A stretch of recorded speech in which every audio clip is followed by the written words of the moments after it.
What's up, everybody? Welcome to the State of Wild, episode 113, a regular YouTube video web series podcast thingy. My name is Meowth, and as usual, I'm joined by my two good friends and co-hosts, Roffle and Corbett. Guys, how you doing tonight?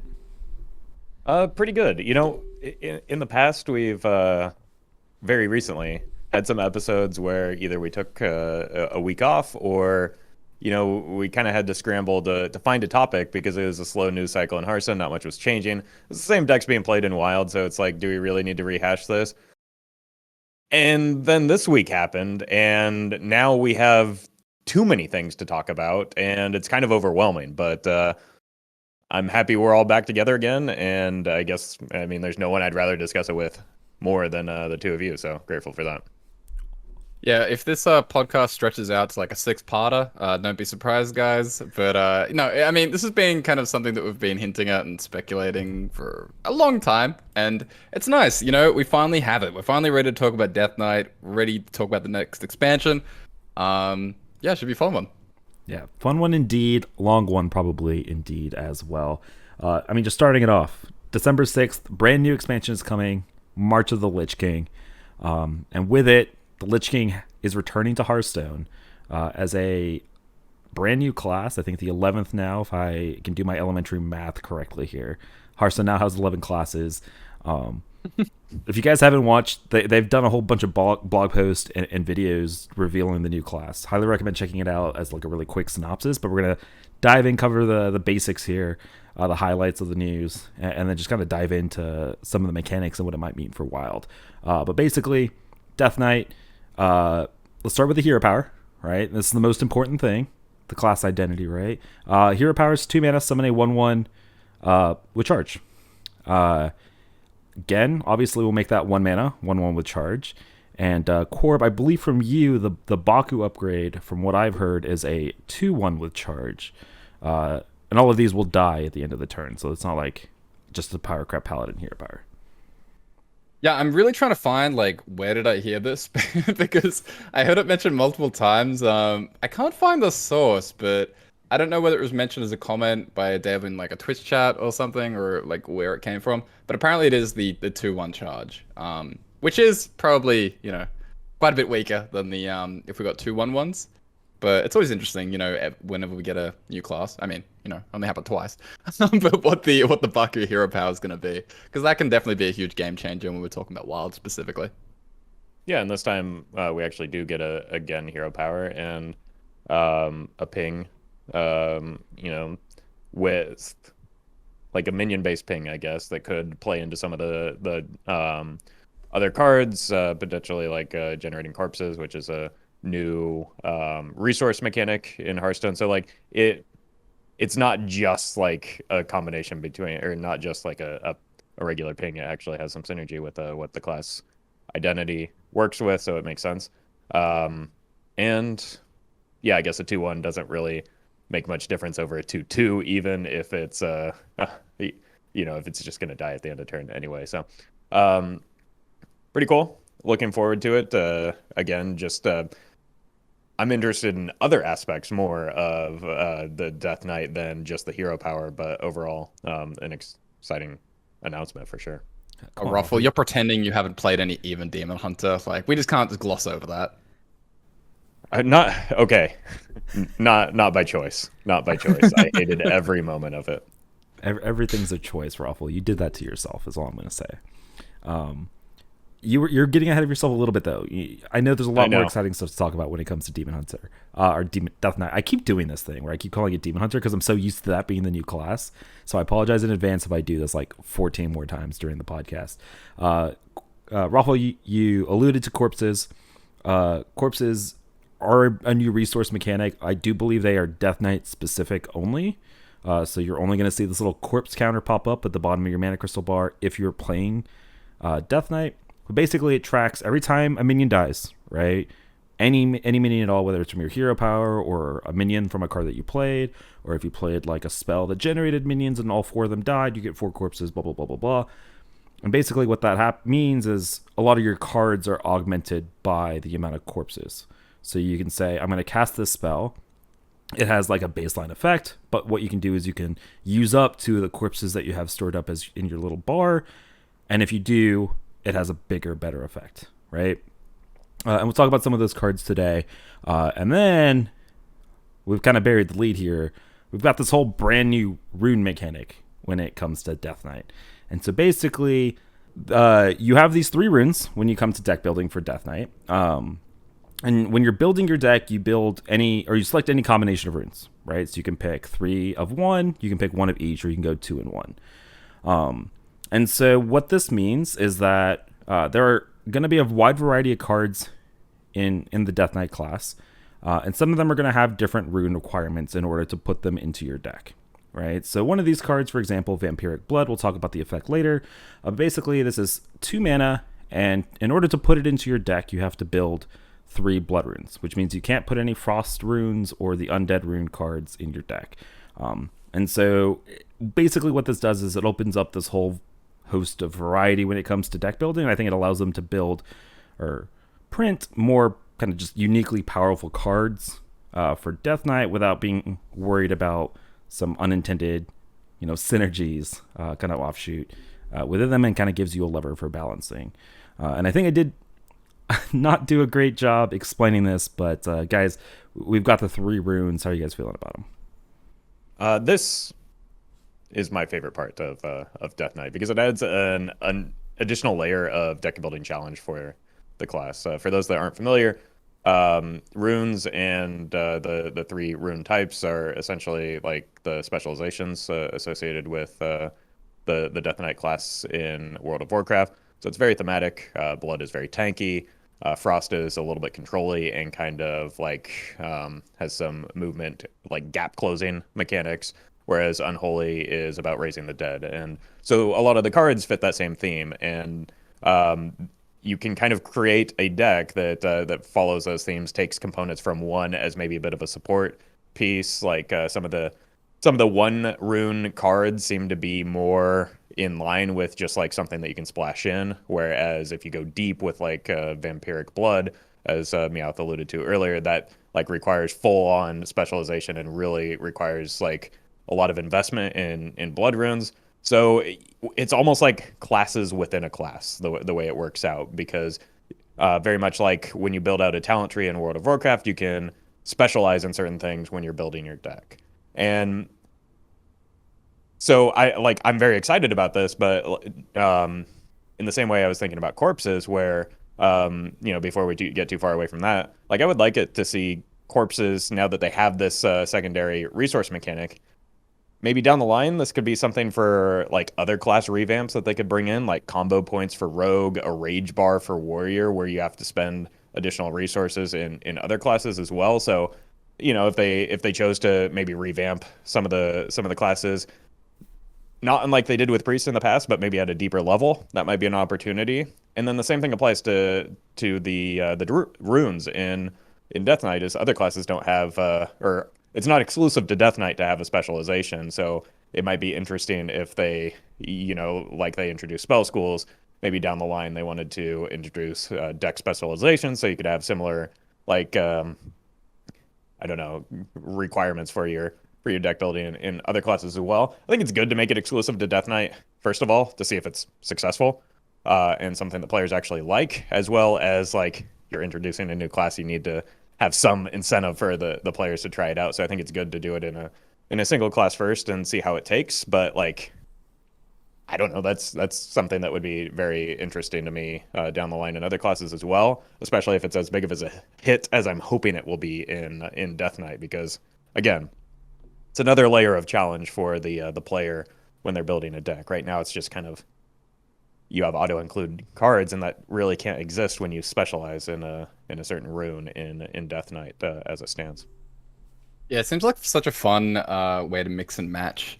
Obviously like very, I guess, magic-esque in some ways, where you can go mono red, in the rune's case, like mono blood, or you could kind of like, mix and match with other colors, or in this case, runes. So it seems really, really cool. A lot of variety probably within the class. And yeah, it does take away some of those auto-include type of cards. I'm sure they could just rebalance things. Like if there is a card that doesn't auto-include as a 1 of blood, they can always just nudge it up, maybe like two bloods, things like that. And so it gives them like a lot of like just knobs that they can kind of turn if the class isn't going in a direction that they feel is, you know, positive. So yeah, it's a great way to introduce so much variety within just one class. And yeah, I'm really looking forward to it. And like Roffle said, it's kind of like a building block for the future. So if they do decide to do something in the future, this being the first iteration, it should be a fun thing to try out. So yeah, I really like that they're, well, I mean, I've heard some complaints that it's kind of like too complicated, you know, because it is very different than what we've had in the past. But guys, we're like 9 years in the Hearthstone. Like it's all good. we can do this. We kind of need complicated at like this stage in Hearthstone, right? If we want to keep returning players engaged, and like that's often been one of the complaints about Hearthstone. Like simplicity is great, but like things can get to the point where they are too simple, especially over time, because they become repetitive. And so this is different, new, challenging. It's good, in my opinion. But that's my opinion as a highly engaged player. I don't know how much of a turnoff this is going to be for like a brand new player, but I think that there is like a mandatory single player event that you have to do in order to unlock the Death Knight cards. So I'd hope that they kind of like introduce that as a mini tutorial to the class to make sure that it's clear what those runes mean and how you use them. So speaking of complexity, let's dive into just kind of a little bit of the specifics of the runes themselves, right? So Roffle already kind of alluded to these, but blood runes. So the cards that are going to require blood rune investment in Demon Hunter are going to be cards that have like your AOE spells, so board control effects, the big beefy minions, and then kind of like life loss, life gain style of cards. So basically, blood runes are going to be kind of the controlling cards. Is what it seems like in Death Knight. And then Frost runes, so I guess this is the one that maybe deviates the most from kind of their identity in WoW, because they're kind of the spellcasting portion of Death Knights. So you're going to have a lot of spell synergy kind of cards. So a lot of direct damage spells, and card draw, mana refresh, everybody's favorite effect, freezing. Feels very, very mage-esque when it comes to Death Knight. And then Unholy, so these are going to be your like tokens, reborn effects, spam for board style zoo cards, right? In the Death Knights. And so, speaking of, just like we have every time we get a new class, which is only the second time, but still a lot. We have a bunch of cards that they released to kind of make up for the fact that they're going to be so far behind everybody else. And so they're going to have a 32 card core set, and then they're going to have a special set of cards, which feels what was this called in for the Death Knight or Demon Hunter? The Initiate. Yeah. And so this is going to be Path of Arthas. You're going to have 26 more cards. And then you're going to have all the cards that come in the actual expansion. So, like, we're going to see 68, I think, was the number of total cards for Death Knight. So, these card reads are going to get even longer. Love to see that. So, yeah, and then the next big thing with Death Knights, you get a whole lot of this raising of the dead. And so, at the very beginning of the year, they teased that we were going to get this keyword that was going to be coming back and become an evergreen keyword, and then in this expansion we kind of got confirmation that is going to be reborn, which is very fitting for the new set. And so you're going to see a lot of cards that have these with the reborn keyword. And so just a reminder, what that is that when a minion dies, it comes back with 1 health. So basically Death Rattle resummon this with 1 health. And then another kind of mechanic that's going to be going along with this is the if a minion died since your last turn. So it's not a very clean sounding word, but basically if you trade off your minion or the opponent kills the minion on your turn, or on their turn, sorry, then you're going to have these cards that have a bonus effect, right? So for example, we have this card, Nerubian Flyer. If a friendly unborn died or undead died during your last turn, summon a 2/2. And so you're going to get these kind of bonus effects. And we'll dive into these a little bit as we go through the individual cards, but just kind of back to you guys. Reborn and this new, if something died last turn. How do you guys feel about it? How do you guys think it's going to play in with just kind of the general power level of our format? As always with any mechanic, it will really depend on like the quality of the cards. Like what is the payoff for the like if a minion dies? How good are the reborn minions? The one good thing that I will say about reborn coming back is that making mummies was a quest in Paladin that was sort of a casualty of a parasitic mechanic in Reborn, which was something that like was highly visible for a single set and then just disappears, right? So it's a build around that you're required to have a lot of reborn cards in, but you don't have a lot of choices within that reborn option because of the fact that they never reintroduced reborn. So now with Death Knight bringing that back, um, I doubt it gives any hope for making mummies, but like it's kind of a fun, silly quest that like people liked, but like you can't play it because like especially if you want to make it a Renathal deck, you're not going to ever complete the quest. So that's neat. If they bring in more, non-reborn but reborn build around cards, that might be um, a good thing for reborn coming back. There is also another mechanic. So within the set, it's kind of the battle between the Blood Elves and in Shatreth City, I believe, in against the Undead, which is a new minion type, and the Undead tend to have that if a friendly minion or Undead dies, or the Reborn effect, whereas the Blood Elves have Mana Thirst, which is a new mechanic. Basically, it's Mana Thirst and then a number, and then it gives a bonus effect if you have that much mana when you cast a spell. So you get maybe a little bit rewarded for holding a spell, or maybe top decking a low cost spell late in the game is a little bit less punishing. So that will be interesting to see. And that one personally is a little bit more appealing to me, just because it's like, I don't know, maybe it's the way that if a friendly undead died after your turn, like there's got to be a better way to phrase that, right? Like if there's ever a place for a keyword, that could be it. Like, so I don't like the kind of like with the some of the sets we've seen in the past. There's like a splitting of the classes to either side or either of those two factions. So we'll see how those play out. Both of them, again, as always, depend a little bit on the card quality, but there's multiple interesting things going on with it within the set between like those three different mechanics being pushed. So I'm interested to see how they play out. But for me personally, Mana Thirst looks the most appealing. The hope for DK, right? Like that was the main question. I mean, I never really have a ton of hope for like the new class in Wild. New mechanics, right? Like the new mechanics for sure. Yeah. Yeah. I guess it depends, because like what DK would need for something like this, right, would be just ways to like leverage the multiple minions dying. So like things like patches, right? Like that's what makes patches kind of being an undead now, kind of appealing, because there might be some synergy there that otherwise doesn't exist in standard. So yeah, it's kind of some interesting stuff going on, but again, it's always like a matter of what are we actually going to see once we start seeing all the cards, because there's so many different directions being pushed within the one class that, and like you said, it's 68 cards. Like, it's just going to be kind of overwhelming to even judge all this, before we see everything. But I mean, it should make theory crafting really, really fun. Yeah, it's kind of information overload, like Corb is saying that there's a lot going on in just a single announcement.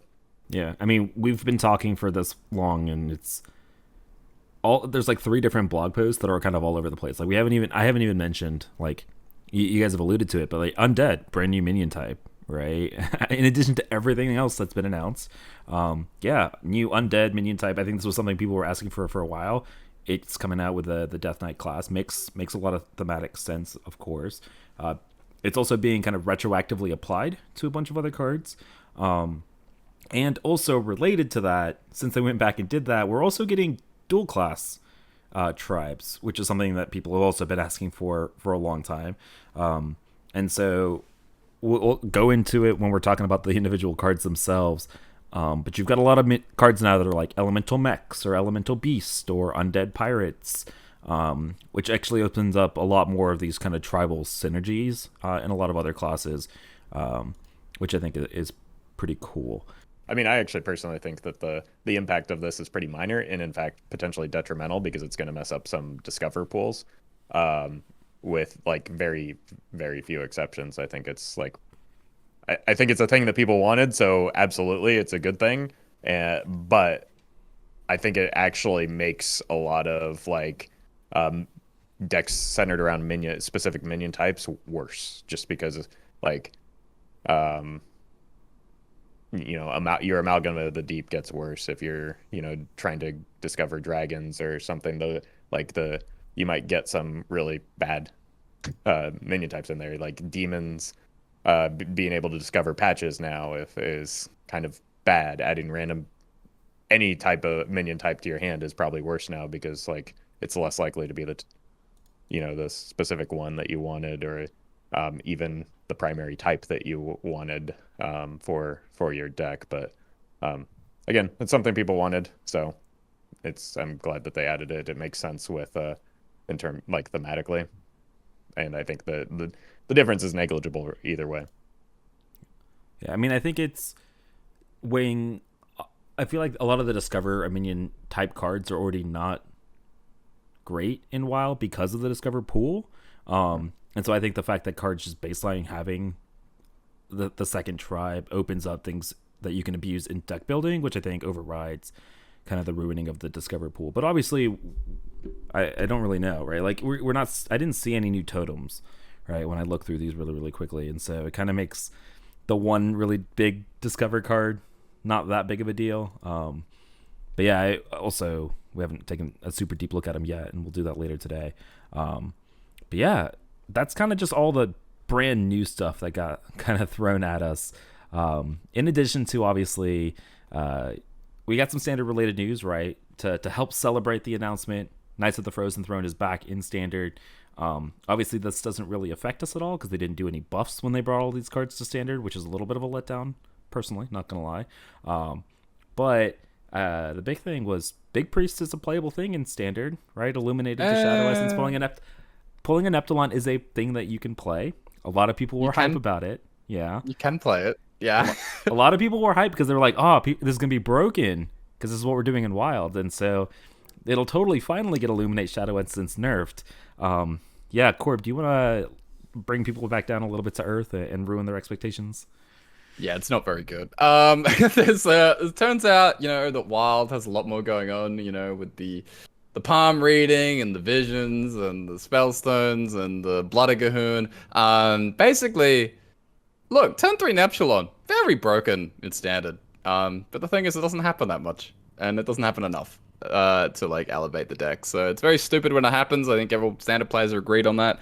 But people are kind of moving past because Big Priest looks like tier 4. So if this was the thing that people were, hoping would get Big Priest nerfed, I don't think it's gonna happen. There are not a lot of playable Knight of the Frozen Throne cards in standard right now. Shocker. Turns out the game has a very different power level now than it did 5 years ago. Yeah, and just to reiterate the Big Priest thing, I think it's, like, revealing just how strong of a card palm reading is in that deck for getting you online when you don't high roll, because, as Corb mentioned, you don't high roll every game, or not even most games. So having that bit of extra speed to get you there, as well as the redundancy with, like, idle and more res effects. Plus, I think an underrated aspect is the ability to copy Neptulon and really add like, basically a way to just step on the gas even harder when you do get the Neptulon out early. So yeah, there's some hopium early on from people such as myself included, but doesn't look like that's going to pan out. Realistically, it was only going to be there for a month anyway. So, like, if it was problematic, it would have been easier just to, like, kick them all those cards back to Wild than do a change anyway. So, like, it was probably never going to happen. I think they've said that as well. I can't remember exactly which dev talked about it, but they've said that in events like this, after the initial Doom the Tomb, they're going to be much quicker to just, like, pull things if it's a problem. Just, like, 2 weeks in, if it's looking bad, 1 week in, just rip it. rather than probably doing the whole nerf thing. But yeah, there's really not much in standard going on. But there's like ice fishing, spreading plague, still good. You guys know that already. And there's like a couple other things, but it's like literally four or five cards that are Defile, baby. Defile's relevant. back. Oh, Defile. That's the other one. Yeah. How did I forget about Defile? I never forget about Defile. So yeah, that's about it. Yeah, now when I play around Defile in Standard, it's actually for good reason and not just because I've been conditioned from all my years of playing Wild, right? So yeah, again, not really a big impact on the Wild format with that coming back. I'm actually very surprised they didn't buff things a little bit, right? Especially with all the teasers that we were getting on Twitter and everything, and then like you're bringing back these Death Knights, you're trying to get people hype, and then none of the 9 are playable, right? I think that the workload involved in buffing things on top of releasing an entire new class with 60 plus cards plus a new expansion all at the same time, just like I'm sure they would have loved to buff them, but like I imagine it was just an issue of time. And as we talked about previously, buffing cards is risky. So yeah, even if it's only there for a month for standard players, we get it a lot longer. So they would have had to rush it and or delay the expansion, and either way, like I don't think either of those is optimal for for us as a Wild player base. Yeah, if they're gonna do the entire expansion, then I wouldn't have expected buffs. Like if that's what I thought was happening, because I don't think that makes very much sense. Like if you bring back the entire expansion, just selecting out a couple of cards and like buffing them feels a little strange. But if it was just the Death Knights, then I could have seen it. But that's obviously not what they did. So, that is what it is.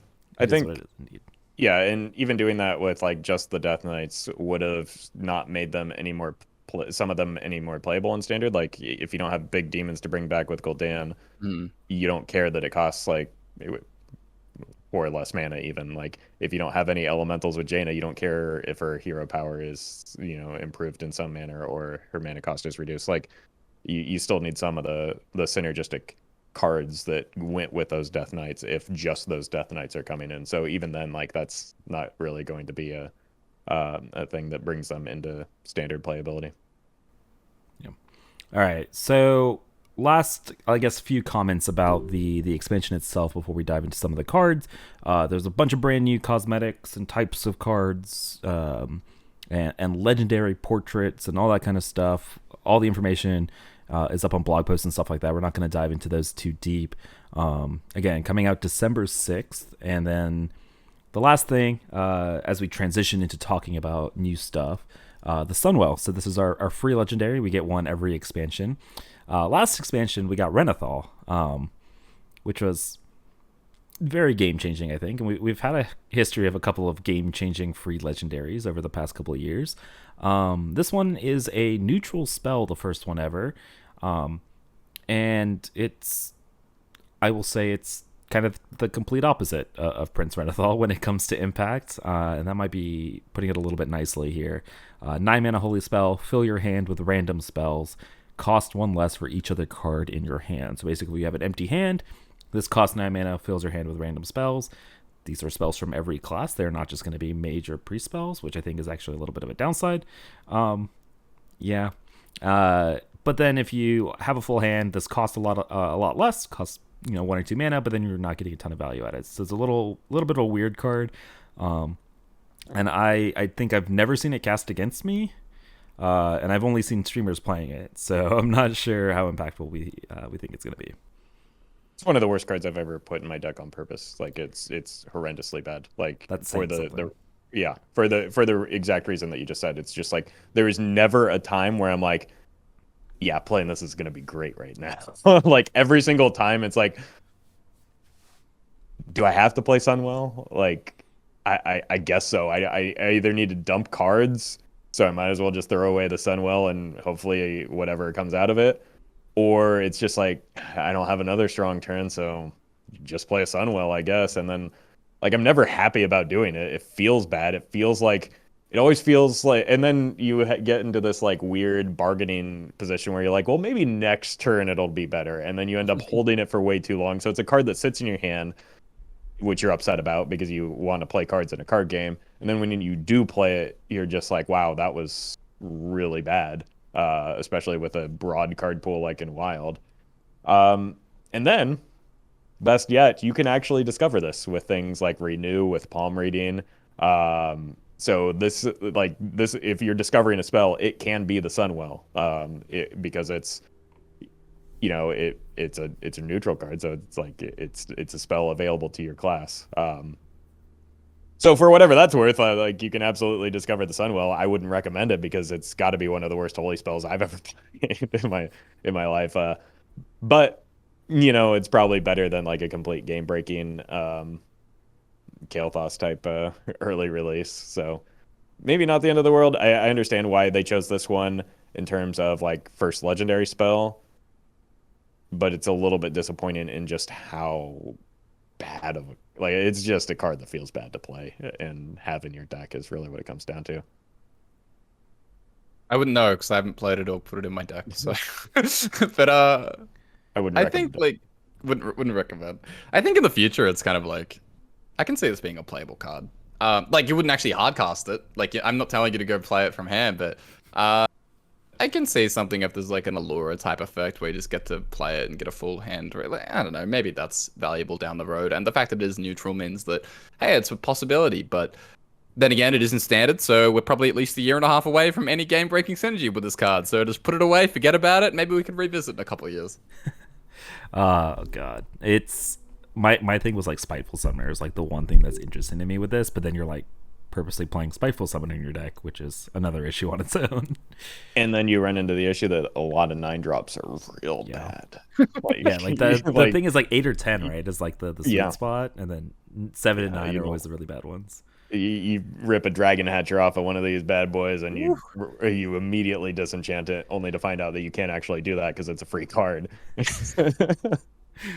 I'm fine taking one expansion off though for the broken freebie legendary. We've had like a Carney, Renathal, like it's whatever. Like we can chill this time. Yeah. All right. So that being said, that's a really bad one. Let's dive into all of the cards that have been revealed in the first little week, and I think reveal season actually starts the day that this podcast comes out on the 7th. So we're gonna have a lot of cards to talk about over the next couple of episodes, which is always really fun. Let's start with all the really easy ones, because all of the classes have gotten 1 or 2 cards revealed, and then we'll circle back to Death Knight as we talk about 40 cards. So let's start with Demon Hunter. So Demon Hunter, the first card that we saw revealed was a 5-mana Fel spell called Deal with the Devil. Summon 2 3/3 Fel Fiends with Lifesteal.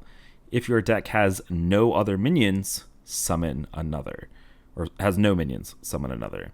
So basically, it seems like Spell Demon Hunter is going to be something that they're pushing this expansion. So basically, 5-mana 6/6. If your deck has no minions, 5-mana 9/9. Given that this is the very first time that we're going to see Spell Demon Hunter as a thing, I'm a little bit spooked about spell quality, I think, in Wild when it comes to Demon Hunter. But I also don't play a lot of the class. I'll kind of defer to you guys here about y'all's impression about this card and kind of just maybe even Spell Demon Hunter. Obviously, this is maybe one of the big payoffs that we're going to see. Yeah, I think it'll depend a little bit on the payoffs. Relic Demon Hunter is already kind of like a thing in Standard, fringe playable in Wild, and that's heavily spell based. This is a Fel spell, so it pairs with Jace. You could maybe do like a 40 card spell based deck with like Renathal, Jace, and Zymox as your only minions. The thing about relics is they're kind of token based anyway, and that like the big payoff is the summon 2 minions. This plays right into this. This is a Fel spell for Jace, so it's repeatable. Even if when you play him the first time, when you play the Jace, that likely means you've drawn your minions. So like there's some options for this. But like you said, I think that just a single card, as we saw with like To My Side early on, is probably not enough to justify not having minions in your deck at all. This one I could see being beneficial simply because it is a Fel spell. So late game with Jace, it has I think some potential just as like, yeah, I'll take a 5-mana 6/6 so that late in the game I have, a free set of 9/9s to close out the game with Jace, because like Jace I think is over time going to maybe almost get there in Wild, just if we increase the quality of Fel spells. And so I don't know if this one will cut it, but like that's always where my mind goes because I want Jace to work because like it's just short a little bit of damage, I think, in order to like start getting there a little bit more reliably. Yeah, I definitely like the idea of, a full fell deck with just Jace as the only minion. I think one thing though that I'm slowly realizing that I'm gonna have to recalibrate is that multiple 3/3s for 5 mana are not actually good. Like, I think we've kind of learning this with everyone was really hyped about that. What was it, the Shaman card? Where it would play an extra 3/3 for every like spell school that you'd played. Remember that card, guys? Remember how it was like a 4 or 5 stars and it saw absolutely zero play whatsoever? I think it might have been in our like top 5 most powerful cards. One of us, perhaps. You don't understand, Corb. These have lifesteal now. Yeah, they do. They do have lifesteal, and like that's cool, but like it's not as strong as you might think at a first glance. And I think we all have fond memories of the Hunter Spellstone, but even the Hunter Spellstone these days, if you get all 4, it's still not like insane. It's fine, but it's still 2 turns later than a petting zoo. Yeah. All right, so it looks like we're gonna need some stronger payoffs here that to be incentivized to play some spell Demon Hunter. All right, let's move into Druid. Druid has 1 card revealed. It is a 2-mana 2/3 undead minion called Nerubian Flyer. Battlecry. If a friendly undead minion has died after your last turn, summon a 2/2 Nerubian. So undead minions are going to be kind of limited to the 5 or 6 classes that have aligned themselves with a Death Knight. So it seems like Druid is one of those classes. And so it's going to get a little bit of undead support plus all the neutral stuff. And so if a friendly undead has died, summon an additional 2/2. So if you have a strong 1-mana undead minion, like I think it's Mermy, right? Is one of the ones coming to mind. It's a 1-mana undead minion. Yeah, this is a much better one. Patches is not undead. He's a demon pirate. He's not an undead pirate. Oh, is he demon? Oh, I thought he was undead. Up. Yeah. Oh, I was so excited. Yep, no. Okay. Yeah. Damn. Yeah. This whole time I've had it in my head that he was an undead, and I was really excited about these cards, and now I'm a lot less excited. I mean, okay, I'm just like looking through the neutral ones. You got Mermy, you have Haunted Creeper. The 2 little 1/1s that it summons are now Undead Beast, which is relevant for a couple of things. I'm still looking. Mm-hmm. That's all I got.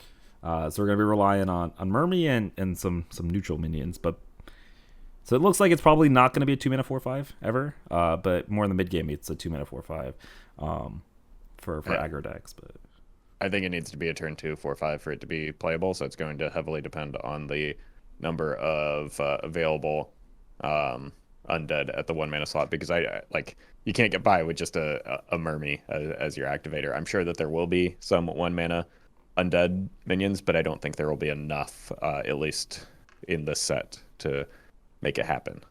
Because basically all of the 1-mana minions that get revealed and are available to Druid in the set would need to be undead for this to be like a reliable card build around card. And I'm not getting my hopes up on this one. Undertaker? No? Okay. Is he undead? Is he undead? I believe so. He doesn't have the tag, but I think there's kind of something going on where a lot of these cards, they aren't tagged, but if you filter them on the website, they still pop up. So yeah, it's things like Astral Tiger, right? Like in Druid. If it shows up for Beast, but it doesn't actually have the tag yet. So I think there's going to be a whole lot more than what you see. You actually just have to filter them, and then I think they all pop up. Okay. Right. So, yeah. They had mentioned that they're working on backfilling some of the older cards, and it's going to take some time to get there. Yeah. Yep. So we actually won't be able to see until expansion day, or maybe until the website gets updated significantly to make a kind of final judgment on this call. But like Roffle said, I think if it is a 2-mana 4/5, I think it's really strong. If it's not consistently a 2-mana 4/5 on turn 2, I think it's kind of unplayable. So time will tell.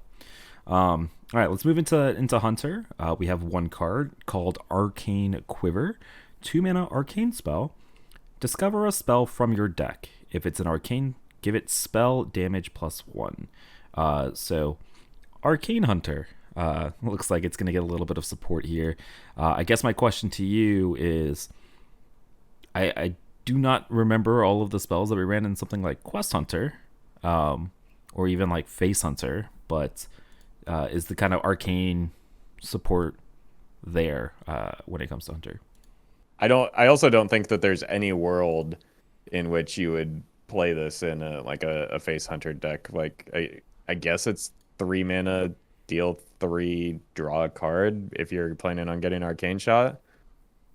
But this feels like a Control Hunter, like an AoE type effect, right? Like you want this to be paired with like a Grievous Bite type thing. And like obviously they're gonna print stuff because I don't know if it's just Arcane Shot is what they're thinking about on this one.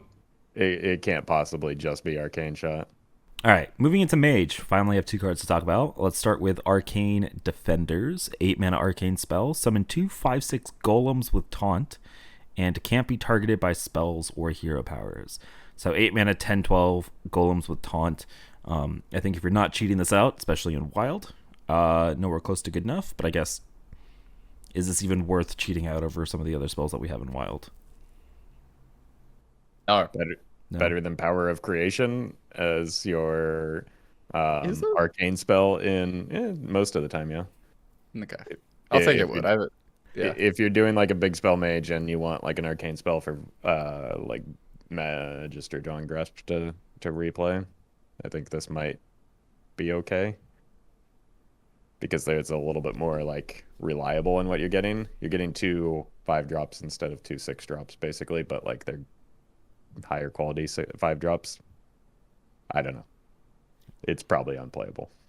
I would be very surprised if it wasn't. All right, next up we have Arcane Bolt. 1 mana arcane spell. Deal 2 damage.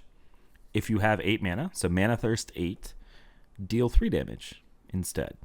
I feel like in the decks that want a 1 mana deal 2, 1 mana deal 3, you're not trying to get to 8 mana. So I'm not sure how good this is going to be in a class that has like Frostbolt, Ice Lance, stuff like that. I mean, it's just a better arcane shot. And so, like, if we still had APM mage, it might be a consideration there. Like, I know, I'm sorry, Corb. But like, if there are wankers running around, that would be a very good card at 0 mana with Sorcerer's Apprentice. Are we talking about the card or the players?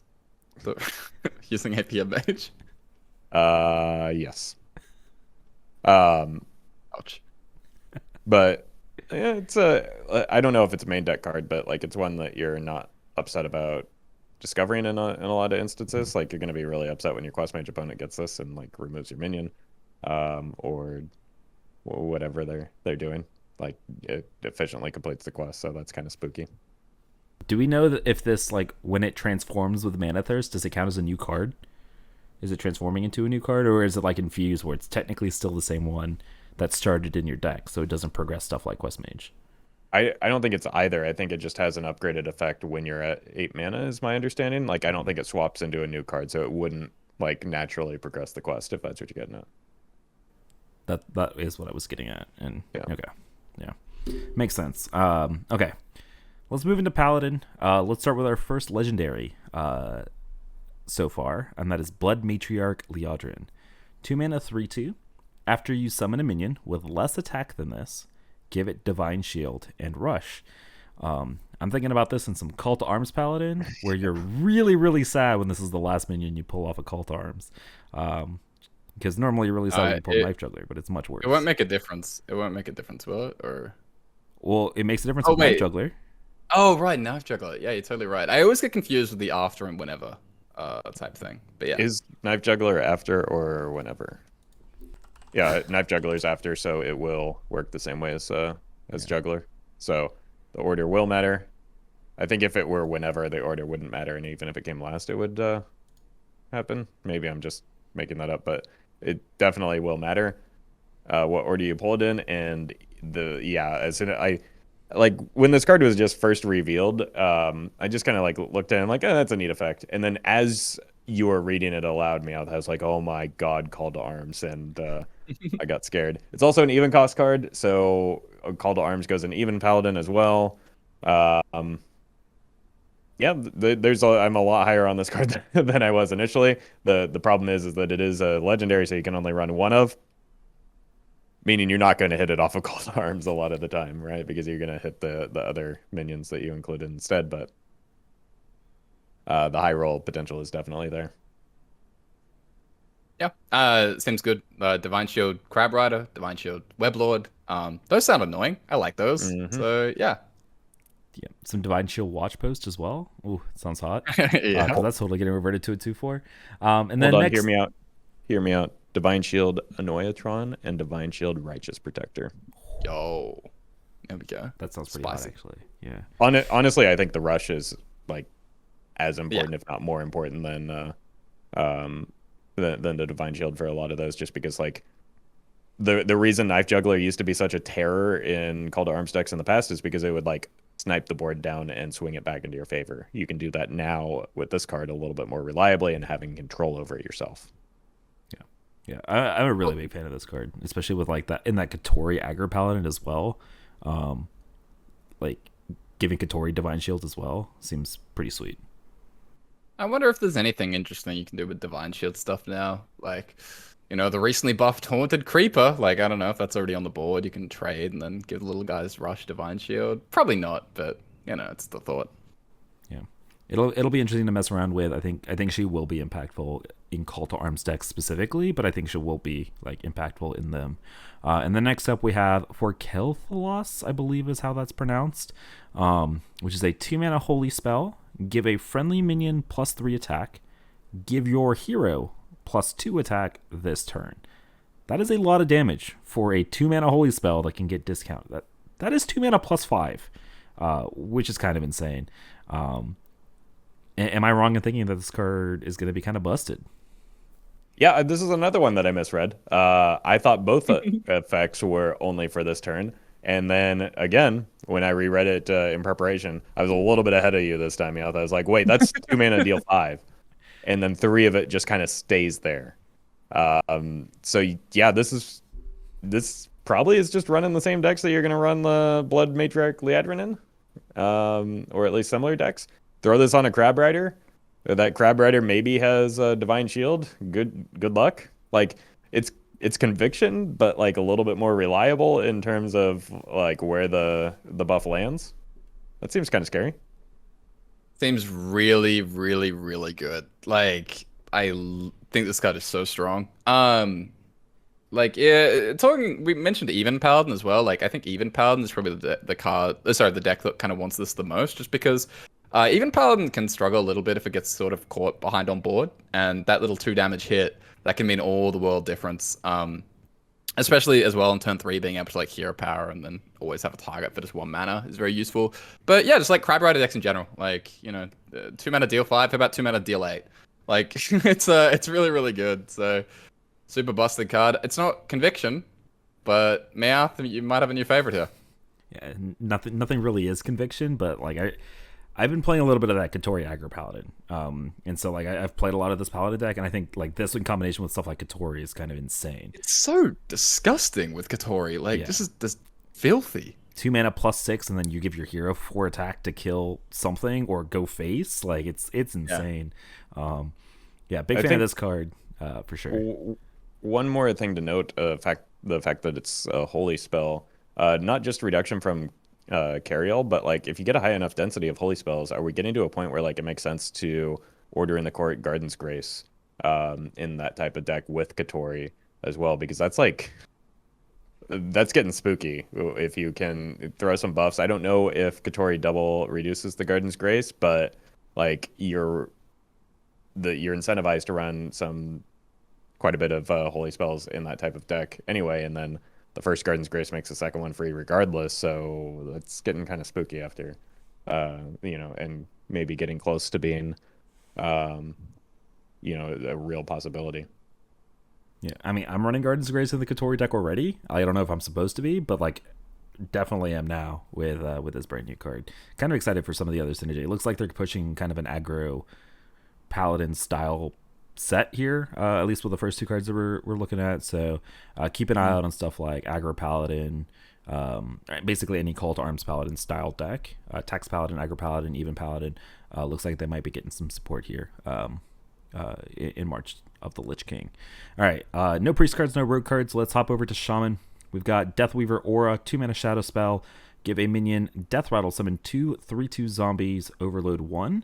I believe this is the first Shadow Spell for Shaman that seems like remotely playable. I think. Oh, this seems visions, right? Yeah. Yeah. I say remotely. I'm not sure if this is actually playable. But potentially opening stuff like Multicaster in Shaman is interesting. You also have the possibility. You used to do this with like the little spell damage mount where you would play this in something like Even Shaman, play it on a totem, and then summon it with Splitting Axe. Probably too cute, but I mean, it's 2-mana Death Rattle, summon a 6/4, but it is delayed value instead of immediate impact, which is kind of my issue with the card. I mean, you could get immediate value if you just break it that turn, right? So, like, it's basically 3 mana summon 2 3/2 zombies. It doesn't give stats, so it doesn't allow you to trade up, but allows you to like trade straight up with something and then still maintain a board lead if you already had one going into it. So it allows you. It doesn't allow you necessarily to gain a board lead, but it might allow you to solidify one that you have or go from a point of being even to essentially ahead. It is an even cost card and does have an outside potential with like Splitting Axe and copying effects. So maybe there's some cute synergies there. It's definitely one to keep an eye on. I think it'll maybe, like, if there's some additional even cost like undead type effects in Shaman, it might be worth looking at because the zombies are likely going to be undead themselves. But like, I don't know, like even Shaman is a pretty tight list right now, so I don't know what you would cut to make room for this. Yeah, the multicaster Even Shaman Dream is tempting, but I don't think this is good enough. Maybe if it was summoning 2 3/2 totems, we could be talking, but I don't think it's gonna make it into any like wild Shaman decks right now. Hey, look, you got Crackle and Frostbites and some Devolves, and now you throw in a Deathweaver Aura and some Multicasters. Sounding hot? No? Oh, okay. I'm trying. I want to play Multicaster in a deck that's not Quest Mage. That's the dream. I want that Even Shaman card draw, man. Like it's so desirable. You don't need to draw cards when you're just pressing the button every turn, and that those buttons eventually become like horrifying threats. But when you can press the button and draw cards at the same time, then that's the dream, right? No, you don't need card draw on Even Shaman. But I want it. All right. I don't want this card. Unliving Champion. 3-mana 3/2 Undead. Battlecry. If a friendly undead died after your last turn, summon 2 3/2 zombies. So undead minion has to die on your turn or on your opponent's previous turn. God, I really wish this was a keyword. You get a 3-mana 9/6. Again, I don't know what the hoops are really to jump through for Shaman, as we don't really know a lot of the other undead cards that are out there. It is a lot of stats though for 3 mana if you can't trigger it. It is a 3-mana 9/6. Very Scion of Ruin vibes without the rush. Yeah, the rush was a big part of why Scion of Ruin was good though. But like it clearly seems that they're pushing like a zombie shaman type archetype this set, and going wide with tokens like this does play into Infuse, which is a mechanic that we just saw that has some potential. You've got things like the Piranha Swarmers as well. So I don't know, maybe there's something close to being there. We'll have to see what the rest of the cards are, but like these seem kind of disappointing so far. It's just piles of stats, which is not a thing that's good enough in Wild, especially when they're conditional. Yeah, the current Wild Undead pool for Shaman isn't really giving me life either. I don't know if Burlock by itself is really going to be able to carry this archetype. You've also got Mermy. Yeah, and you could Ice Fishing both the Mermy and the Burlock. Ooh, Undead Murloc Shaman. Yeah, let's go. Dual tribe, the first ever dual tribe archetype. Oh gosh, what are we doing? All right, let's move into Moving on to some. warrior. Yeah, we're moving into warrior here. Embers of Strength, 2 mana fire spell. Summon 2/1/2 guards with taunt. Mana thirst 6, so once you get to 6 mana, you give them +1/+2. So after turn 6, it's a 2 mana 4/8. Prior to that is a 2 mana 1/4 across 2 bodies with taunt. So obviously your bolster synergy also works in your big recruit warrior style decks, or even recruit warrior because it is 2 mana. Because spells in the early game, they give you bodies to not die so that you can get to your recruit cards equals good. Roffle, I think I'm gonna have to refer to you here when it comes to bolster warrior and big warrior, because I know you have maybe not a lot of experience, but it's definitely more experience than I think the two of us do. I think I would venture to say I have some of the most experience in bolster warrior decks. Like, first of all, I'd like to give some very high level analysis based on what I'm reading on this card. So, if Goldshire Footman is ready for action, baseline, this card is readier for action. And then if you get Mana Thirst, I think it is readiest for action. And so based on that alone, 5-star card. But a little bit more seriously, I think that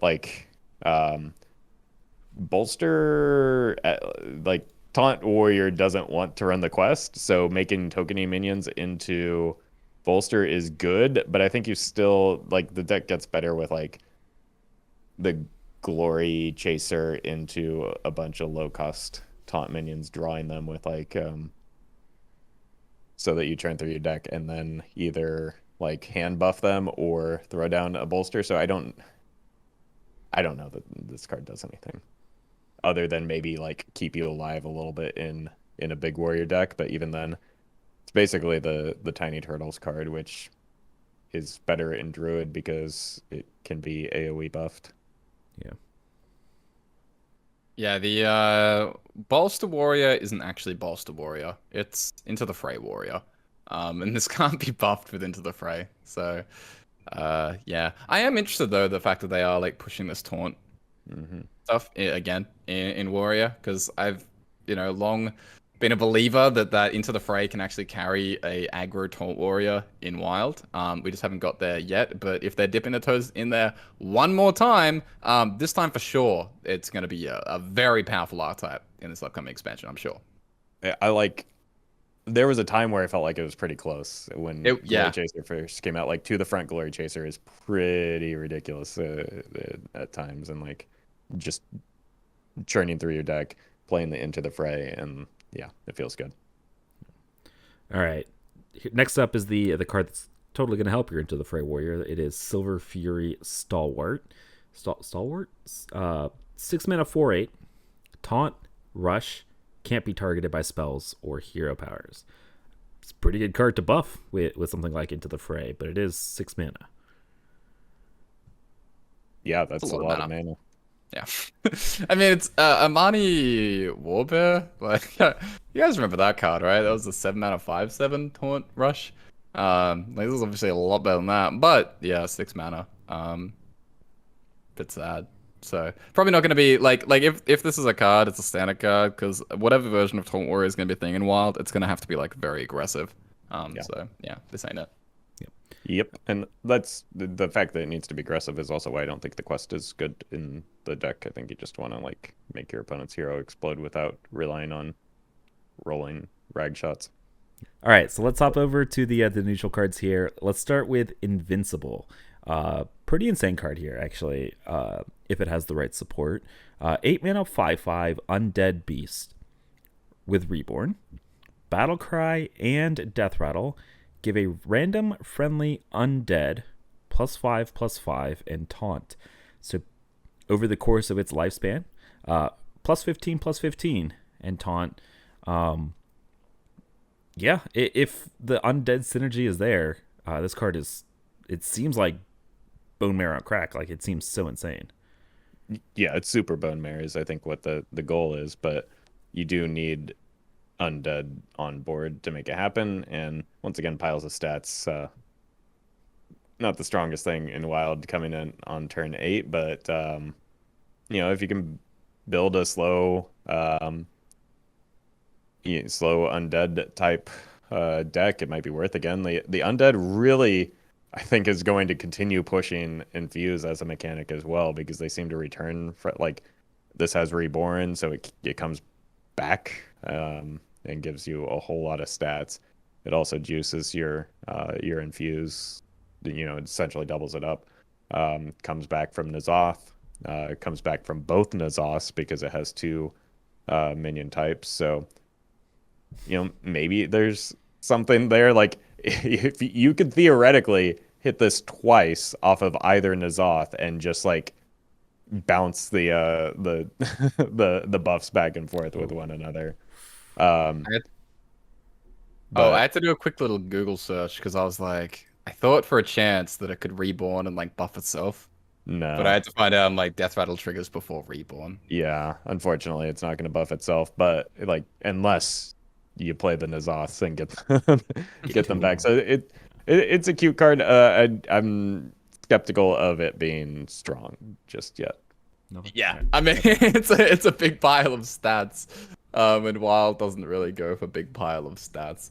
But I mean, if it can be cheated out, you know, I'm ready for the return of N'Zoth. I mean, there was a moment where it kind of looked playable in multiple decks, and this kind of curves nicely. So maybe in some of the Reno decks with all the dual tribe stuff going on, this is an interesting one, perhaps. But I don't know, it's very expensive, and it doesn't, like, I don't know how often you can just like hit this guaranteed on curve, and you need to hit this guaranteed on curve. So that's pretty rough.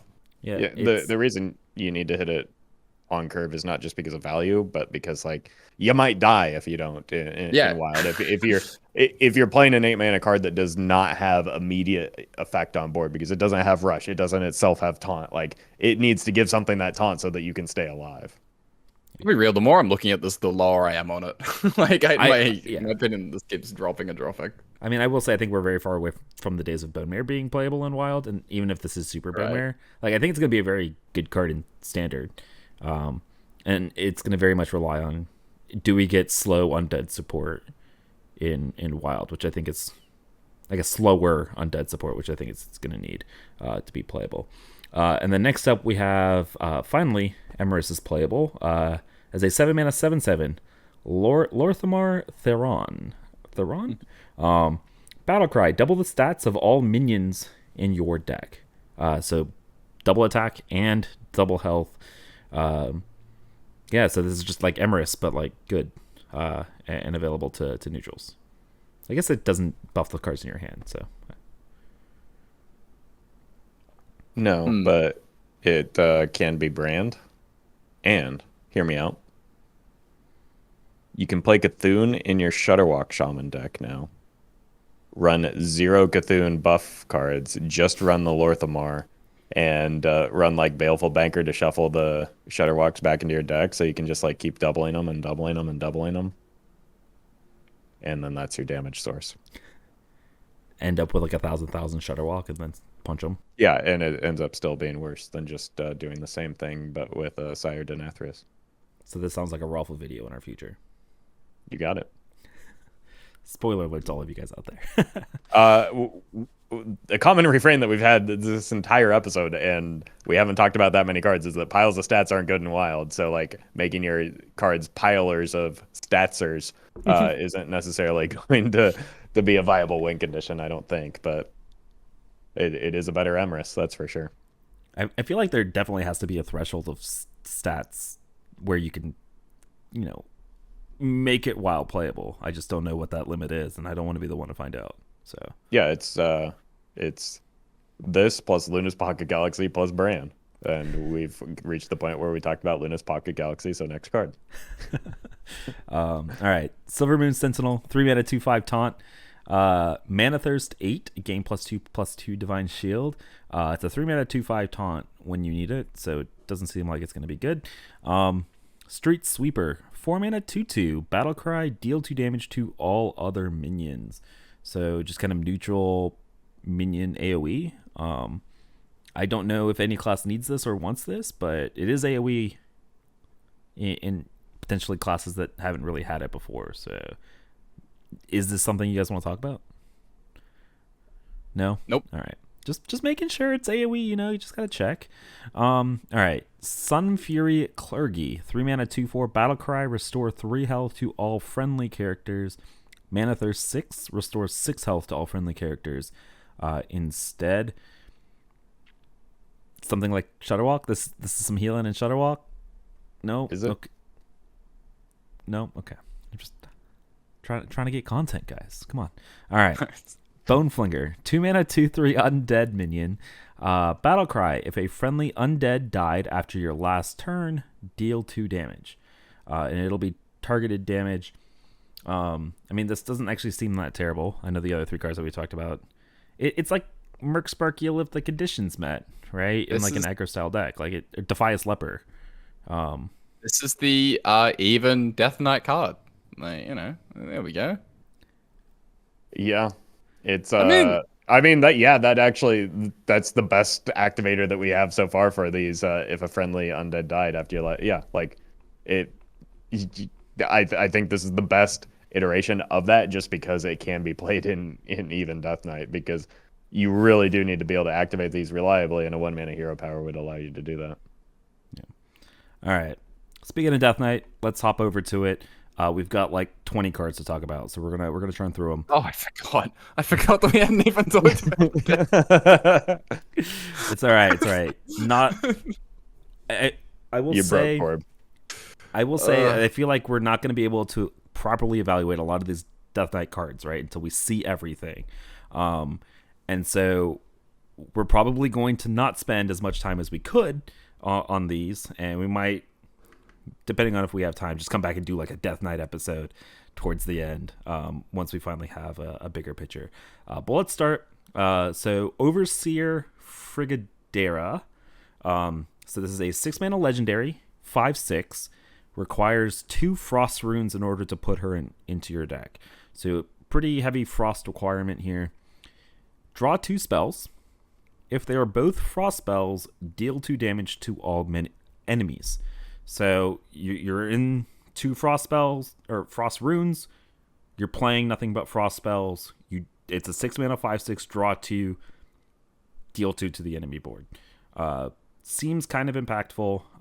Reminds me a little bit of like Belinda, which might not be the greatest comparison, but like draw 2 in kind of a maybe control-y style deck. Seems playable. Yeah, because like you said, you're already invested for 2 frost runes. You're probably going in for 3 and just certainly only running frost spells. So you kind of assume that it's always active.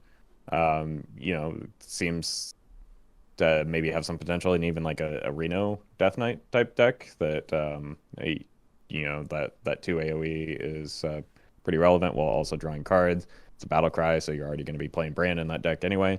So that's where I'm looking at it, and looks pretty cool. Decent first legendary, I'd say, for our eyes in Death Knight.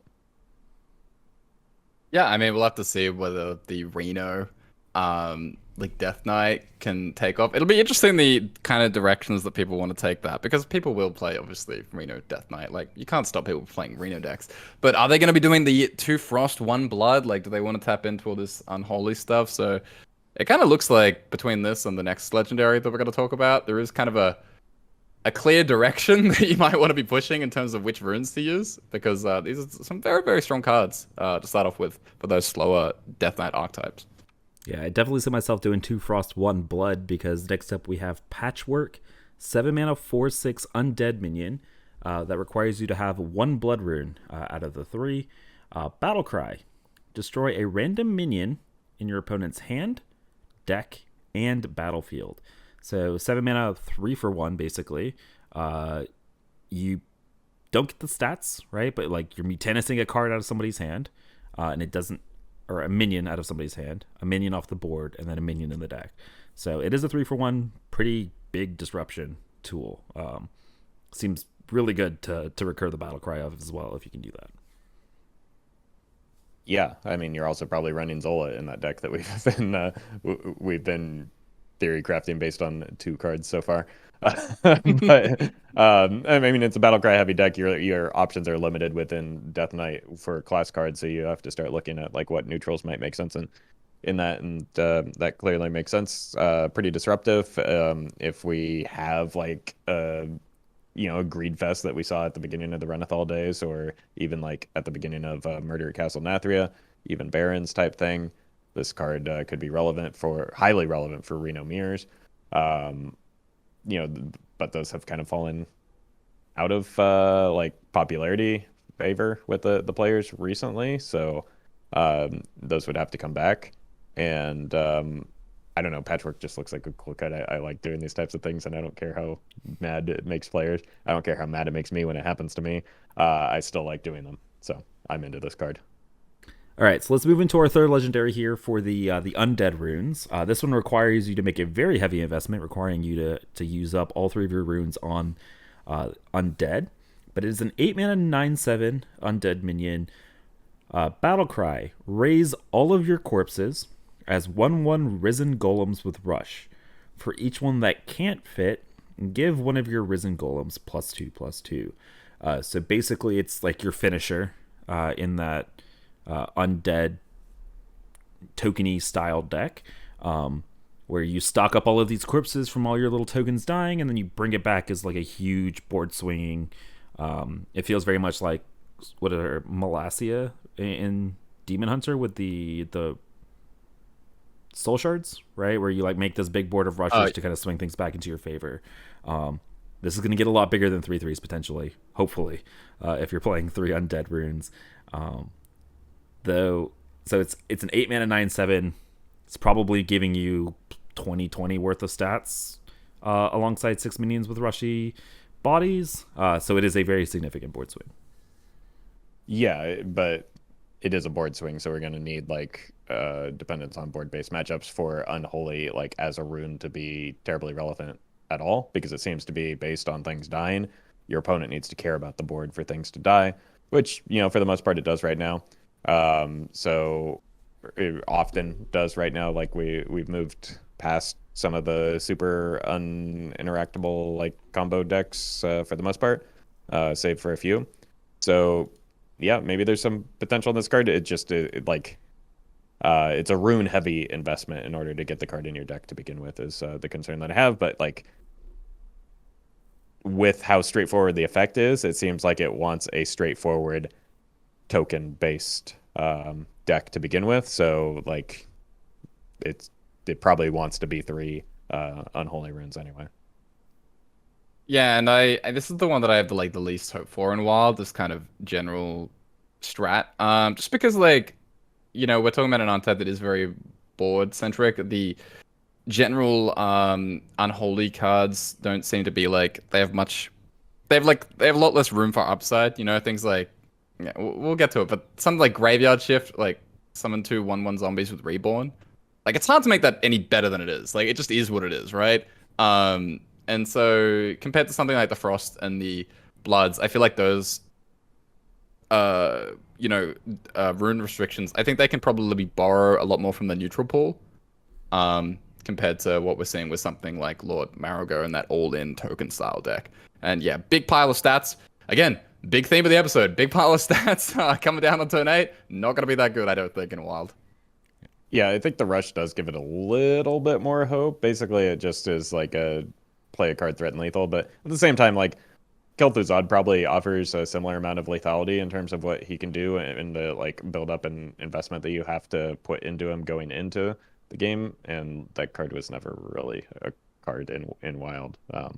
So I don't know if that's necessarily going to change in a different iteration, but we'll see. Yeah. Well, the hope is, I guess, you have all the neutral token synergy cards. Really struggling to find stuff that's not Haunter Creeper and Knife Juggler, because those have been around since beta or since Nax, and so it's.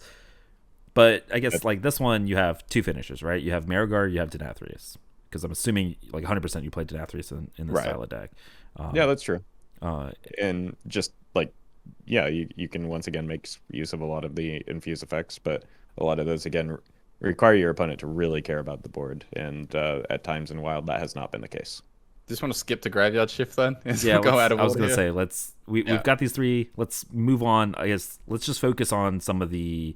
I've been calling them undead just because I'm getting everything mixed up, but they are unholy runes, and so let's talk about all the unholy runed cards that we've seen so far. Starting with Graveyard Shift, which is a 3-mana spell that says summon 2/1/1 zombies with Reborn. That's a 3-mana 2/2 with Reborn. That seems terrible, but it does give you 4 corpses, so. Upside, I guess, but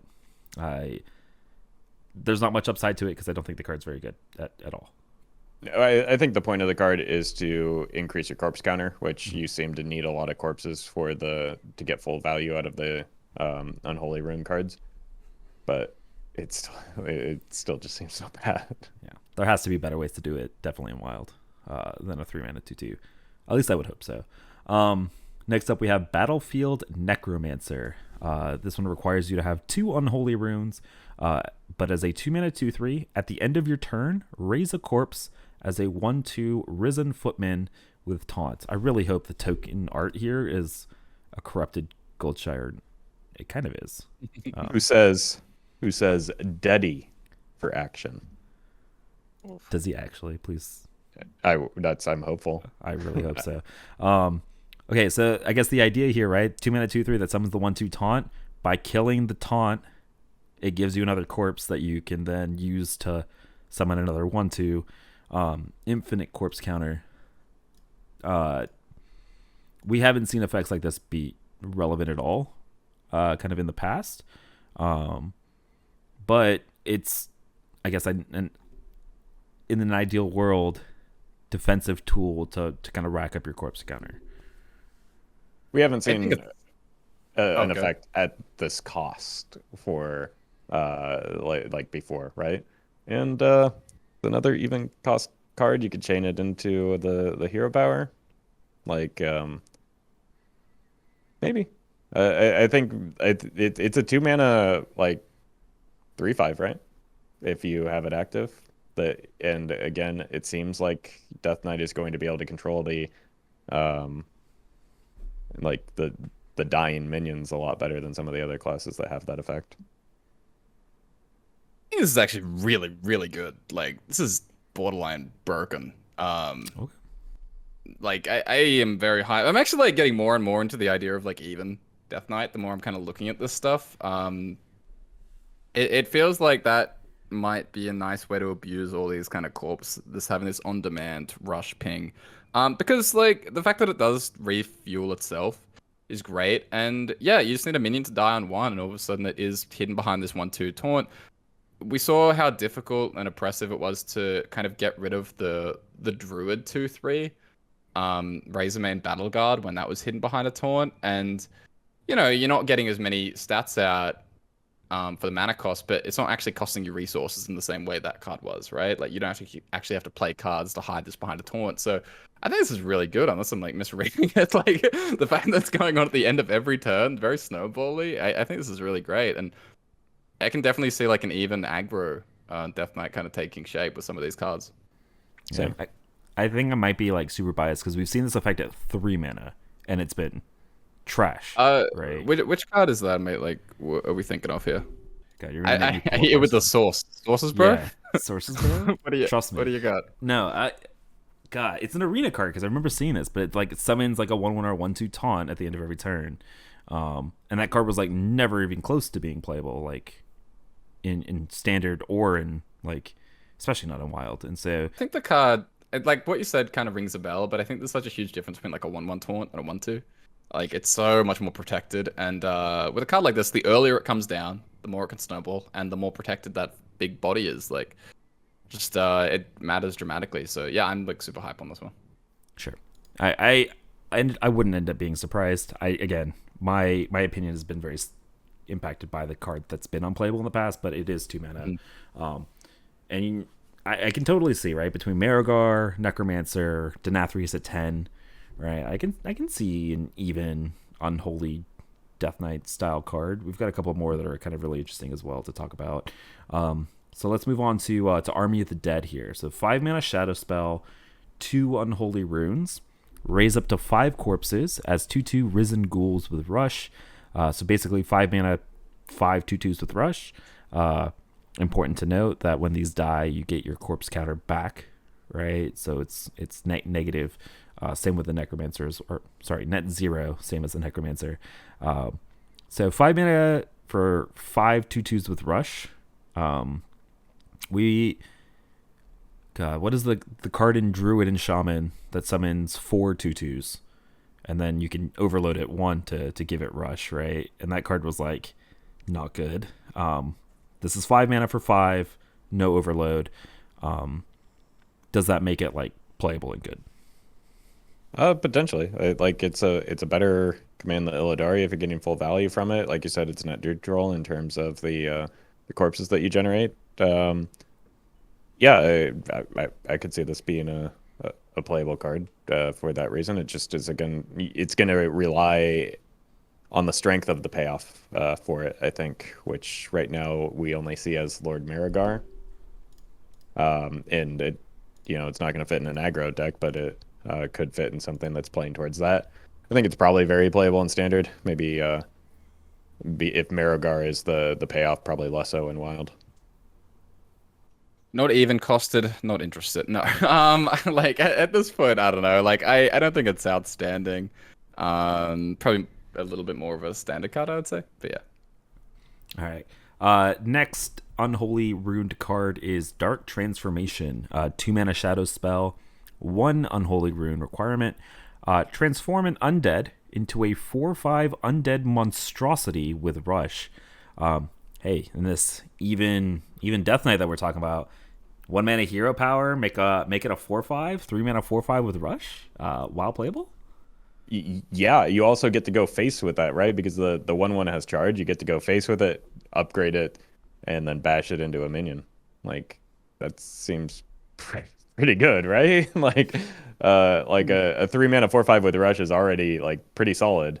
But like being able to then not like you could even do it on turn 2, like get another point of damage from the hero power, and you just get a turn 2 4/5 with rush. Like I didn't see this card before, but like I'm really excited for the even Death Knight right now.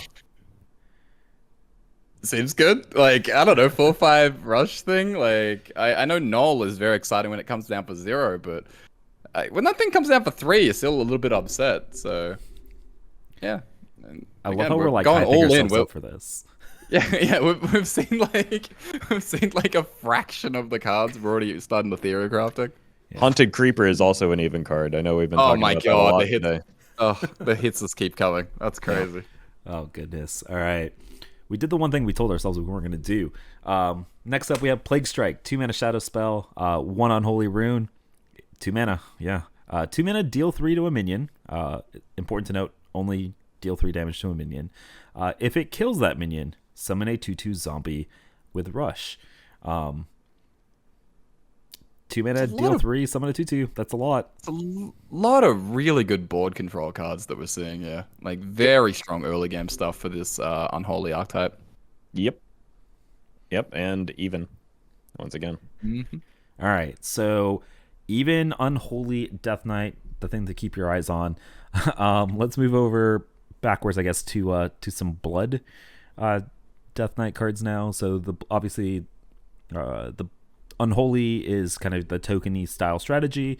The Blood Runes are going to be kind of your control Death Knight cards. And so let's start with Obliterate.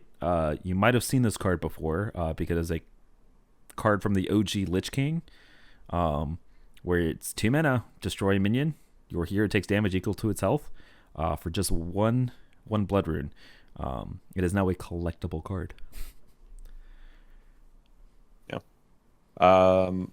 Yeah, so in terms of playstyle for World of Warcraft, Blood was like basically the face tanky tank. It had a high health total, it had a high self-sustain, and not a lot of damage mitigation compared to some of the other tanks. So this is kind of like in line with what that is doing. So it's just like, yeah, it's face tanking it in order to kill it with the understanding that it's going to use either some of its abilities or something along those lines to heal up later, or the fact that it has such a huge health pool, as we'll see from other cards, that it's just like, sure, I can I have the room to take the damage here. So yeah, I mean, Obliterate was a pretty high impact card from the Lich King in certain situations for just like the spot removal. I'm curious to see if we'll get some of the other Lich King cards because all of those were Death Knight abilities in World of Warcraft. So I'm confident that like we'll see some of those come back. Although I think Army of the Dead was also a Lich King card that did a different thing. So that's I guess that's maybe the counterpoint to that. But like I'm almost certain we'll see like an anti-magic shell or something along those lines for like which was an unholy spell, so we'll likely in that I think anti-magic shell was 4 mana, right? Yeah. So not looking bad. Yeah. For what it's worth, in the trailer, right, like the teasers, there was obviously like a Frostmourne as well that they were swinging with. So I guess, do you think that the OG Lich King is now going to give this Army of the Dead instead of the like the old OG one? I'm curious how that will play out. I meant to ask on Twitter, but I don't know. I think it's unlikely. I think it'll probably just stay the same, because unless it gets like rotated into the core set at some point. I mean, I assume not, because it's like, how would Army of the Dead work for like other classes? Right. Yeah. Fair. Right. Yeah. Good point. All right, but Obliterate, decent removal tool. I'm expecting we're going to see a lot of lifesteal, right, as well. Right, and like assuming you're not playing Overseer Frigidara, like very splashable in a control base like Frost Blood type deck. So if you're not running that Overseer, if she ends up being a little bit low impact, that might be worth like just throwing in some Obliterates in that type of deck. Yeah.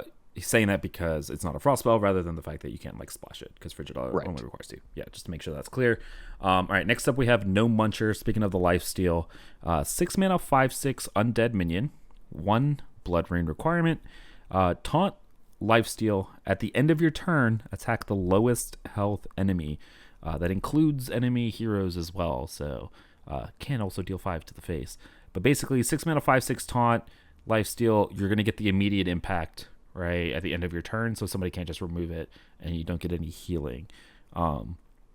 6 mana 5/6 heal 5 basically against aggro deck. 6 mana 5/6, like you're always going to heal 5, I guess, because it can hit the enemy face if the opponent doesn't have any minions. Yeah, the concern is that if it does hit a minion, it takes some damage and is no longer a 5/6. But that's the trade-off you get for the immediate healing, I guess. It's a splashable card once again, not a spell, so it could be worth taking a look at, because again, like Demon Hunter on release, even though we are getting a boatload of Death Knight cards, you still are going to have your options limited for Death Knight as a class, just because there aren't as many cards. So fringe playable cards might get a second look, like a No Muncher, just because like it's a card that you can put in your deck. I'm not super high on this. It's just kind of it's a card that exists. Seems bad. Seems good to roll into with Evolve Shaman. That seems kind of cool. But yeah. Yeah. Oh god, we're already talking about Evolve Shaman. That's like the LPG synergy. yeah, that's right. Exactly. Oh gosh. All right. Let's move on to our next one. It's called Blood Boil. 5 mana, 2 blood rune requirement, shadow spell. Man, the rune requirements make it really, really hard to read out all of these new cards. It just makes it so much more wordy. But basically, this is a spell that has lifesteal. Inflict all enemy minions.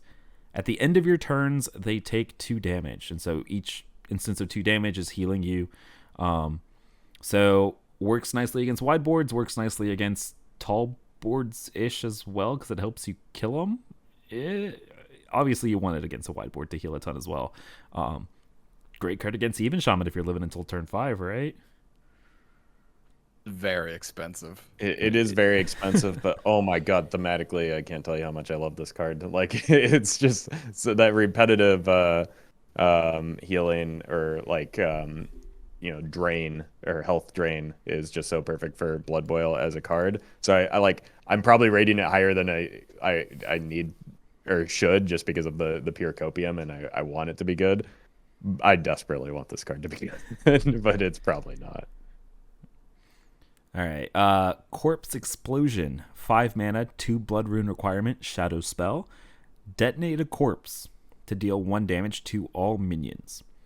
If any are still alive, repeat this. So basically, you need to have a corpse, so a minion that has died. And then it is a 5 mana defile. Is what I'm saying. Kind of.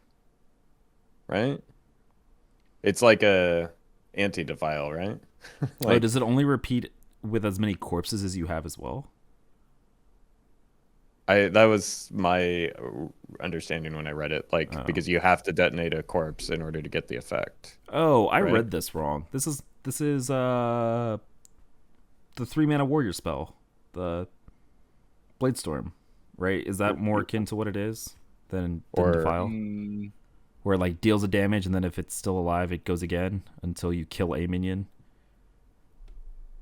No, it'll just keep going until the board's wiped, right?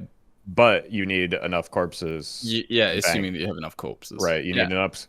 So for however many, like say there's the biggest thing has 10 health on the board, you would need 10 corpses in order to kill it.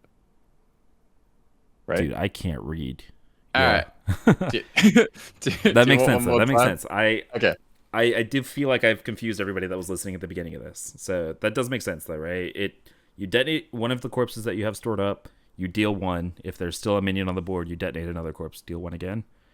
Is essentially the gist. Okay. Right, but if max health is 10, you have 12 corpses, you're only going to spend 10 of them because that's all you need. It spends the minimum number of corpses that you need to clear the board, or just all of your corpses. So the way that I would maybe see this as being useful is in like a 2 blood 1 unholy type thing, where you're like generating enough corpses to make it useful. But you would need more than just corpse explosion seems like it has the potential to be powerful, right? If you can generate the corpses quickly enough in a blood-based deck like this, is I think the concern, and like how that how are you going to get there, and is it worth it just for like a very powerful board clear like corpse explosion? I don't know. Yeah, I mean the upside's like pretty high, right? Like if we're talking about 4 damage, that's already like getting pretty damn good, and the ability to deal upwards of that like 5 damage plus for 5 mana. Like we're basically talking about 5 mana twisting nether at that point, but yeah, it will be difficult. It probably wants to be in a deck where it's one of the only payoffs for the corpses, because you need to probably be hoarding these a lot to make this kind of thing worth it. So we'll have to wait and see, but very intriguing card. Like there's a big kind of wide variety of how powerful or difficult it is to make this work. So interesting. All right. Speaking of interesting, Vampiric Blood, 2 mana, 3 blood rune requirement. Give your hero plus 5 health. So if you are Renathal, this takes you to like 45 max health. You can spend 3 corpses to gain 5 more and draw a card. You can get to 50 health. Speaking of Drain Tank, that is a lot of health to get through. And it's potentially 2 mana draw card as well, in addition to all that. Mm-hmm. The all Reno, the Renathal Reno all blood deck, man. I'm not ready for that much health. Plus 49. Why would you? Well, why would you works me up? Yeah, exactly. Why would you stop at limit yourself to Reno? Just like figure out another way to heal a bunch with like the Blood Boil. Just constantly healing from that. They're never getting through your massive health total. No, there's going to be a lot of lifesteal effects, I think, in Blood.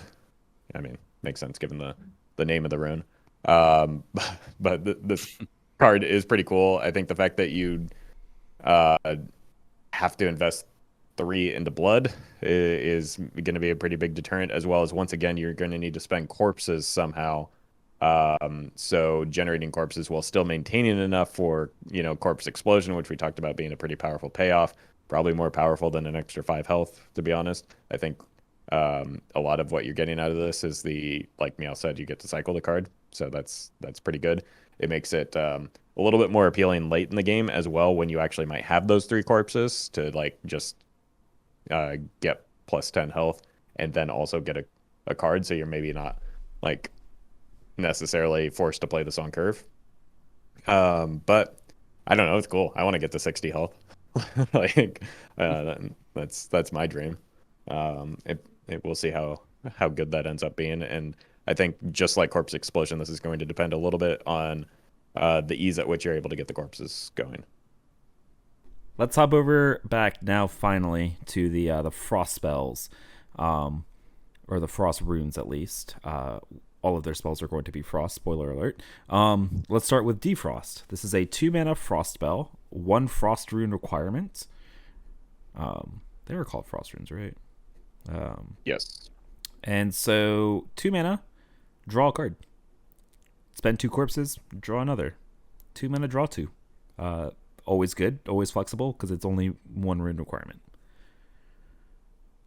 Yeah, this card, like, because it's 1 rune requirement, I could see it being a very splashable thing, very much like Obliterate, especially in like a 2 unholy 1 frost type deck. It is an even card as well, Corb, and you can easily get the spend 2 corpses like in that even Death Knight. One thing to just cycling back to Overseer Frigidara, because Meowth brought up a good point. Frost runes are different from frost spells or frost like spell schools. So when Overseer Frigidara says if they're both frost spells, she's looking at I believe the spell school, not the runes. So the runes themselves, like there's overlap because the frost runes are often frost spells. But just to clarify. Man, that complexity thing that we were talking about earlier when it comes to runes, actually no joke for people who can't read like me. Like, did you have anything you wanted to say about Defrost? No, I mean card draw kind of can look boring, but I think it just helps the class be more fun. So we'll have to see what it looks like. The frost stuff in general though does seem very combo centric. So I do wonder like how easy it is to kind of get these corpses going if you are going all frost. But we'll have to see on that front. Yeah, 2 mana draw 2 though, pretty good. Yeah. Like it's historically been very good. Like you ran Research Project even though that allowed your opponent to draw cards in certain decks, and you don't have to let your opponent draw cards with this one. Yeah. All right, let's talk about something that's not flexible at all. 3 frost runes and 7 mana to play Frostworm's Fury, which is a frost spell that says deal 5, freeze all enemy minions, summon a 5/5 Frostworm, which is an undead dragon. Dude, this is like baby UI. Deal 5, summon a 5/5, but instead of drawing 5, you're freezing the entire enemy board. Ultimate infrostation. I hate like you. That's actually such a good name. God damn it. All right. Name aside, how are you guys feeling about this card? Seems kind of expensive for what, especially compared to what some of the other frost spells tend to be leaning towards. So not sure how it's going to play into the archetype that it looks like the other frost spells seem to be pushing towards, and I'm not sure it's a strong enough payoff to be like worth the 3 frost rune investment, because we haven't seen anything else that requires 3 frost runes yet. And if this is the thing that like is meant to be the payoff for that deck building restriction, no thanks. Yeah, I'm not very into this one. More standard, I guess, maybe. But even then, I'm like not into it in the idea of standard. So, no, thank you. It's theoretically like 7 mana Frost Nova deal 10, right? If the 5/5 sticks around to hit, in theory, I can see it being standard playable. All right, let's talk about Horn of Winter. 0 mana, 2 frost runes for a frost spell that says refresh 2 mana crystals. They have learned their lesson with refresh instead of gain when it comes to the mana crystals. So it's a 0 mana spell that says refresh 2 mana crystals. Good enough. Obviously, it's going to depend a lot on the supporting pieces, but like it's innervate, right? But you get 2 instead of 1 now. Or yes, you refresh. So yeah. It's lightning blue, but without overload. There you go. Dude, It's got been Ice 2 hours. Revenant It's been so nerfed. long. Meow. It got Ice Revenant nerfed is what this card did. True. Hey, we haven't talked about that yet. Spoilers. Come on. I think that this card is going to rely heavily on how much draw is in Frost. It's going to need a lot more than just the defrost to make this card playable. It's also going to want like some sort of payoff that is an Ice Revenant in order to like you need to refresh towards something. You need to like build up something to want to spend a card regaining mana crystals. So whether it's like some sort of combo damage thing or stats that you're placing on board. Given some of the other cards that we haven't talked about yet that we have seen in Frost, I think that there's got to be some sort of payoff like that. We just haven't seen it yet. Yeah, that's very dependent on what the support pieces are. Like Rob said, we want card draw. And we also just want cards where like marginal mana differences make a big difference. Like this would be broken in Mage, but if you put it in something like Warrior in Wild, I'm not actually sure like how much of a difference that would make, because I don't know if Warrior can kind of take that little like give it an inch and it'll take it a mile. A class like Mage does that, but other classes don't. So this depends on the support and whether we can get a fun and interactive combo deck of sorts in Death Knight. I mean, I'm looking at some of these cards, and I wouldn't be surprised if we eventually got there. All right, next up, let's talk about Glacial Advance. 3 mana, 1 Frost rune for a Frost spell that says deal 4 damage. Your next spell this turn cost 2 less. Again, I'm getting very much APM Mage vibes sort of thing from some of the cards that we're seeing here in Frost. I'm just ready for Frost Apprentice. Your Frost runed cards cost 1 less. But yeah, Glacial Advance, how are you guys feeling about it? Yeah, it fits into that same Horn of Winter type deck, but we still need a payoff. Like this can go face, which it's a little bit different than Bone Spike in that regard. It's mana,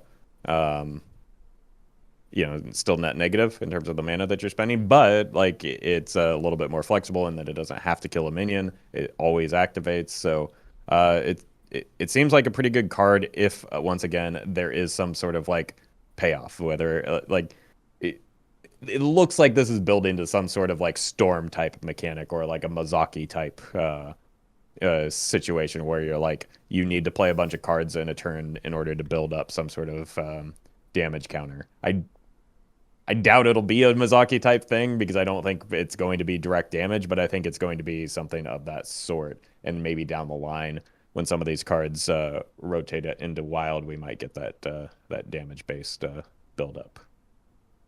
Oh, Roffle, you're getting me so hyped on this. Like, don't say it's way down the line. Say it's right now. We'll have to wait and see. Yeah. One mana deal 4. Yeah, they can go face, but yeah. Yeah, put it in your back pocket with Horn of Winter. Mm-hmm. Just play it with Ice Revenant before it gets nerfed, and there you go. Like that's your Edwin payoff. Gosh, can't believe they did that. Anyways, last but not least for the Frost runes, we have Acolyted Death. Speaking of card draw, this is a 3 mana 1 Frost rune requirement for a 3/4 that says after a friendly undead dies, draw a card.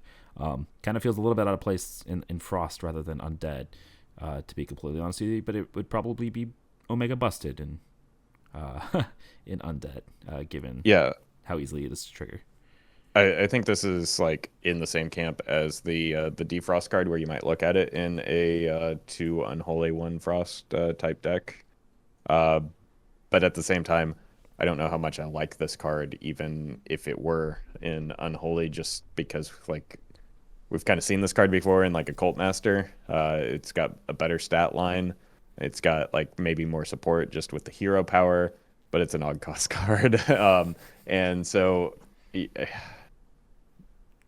unless you're getting like a tokeny based 2 mana minion with like undead synergies,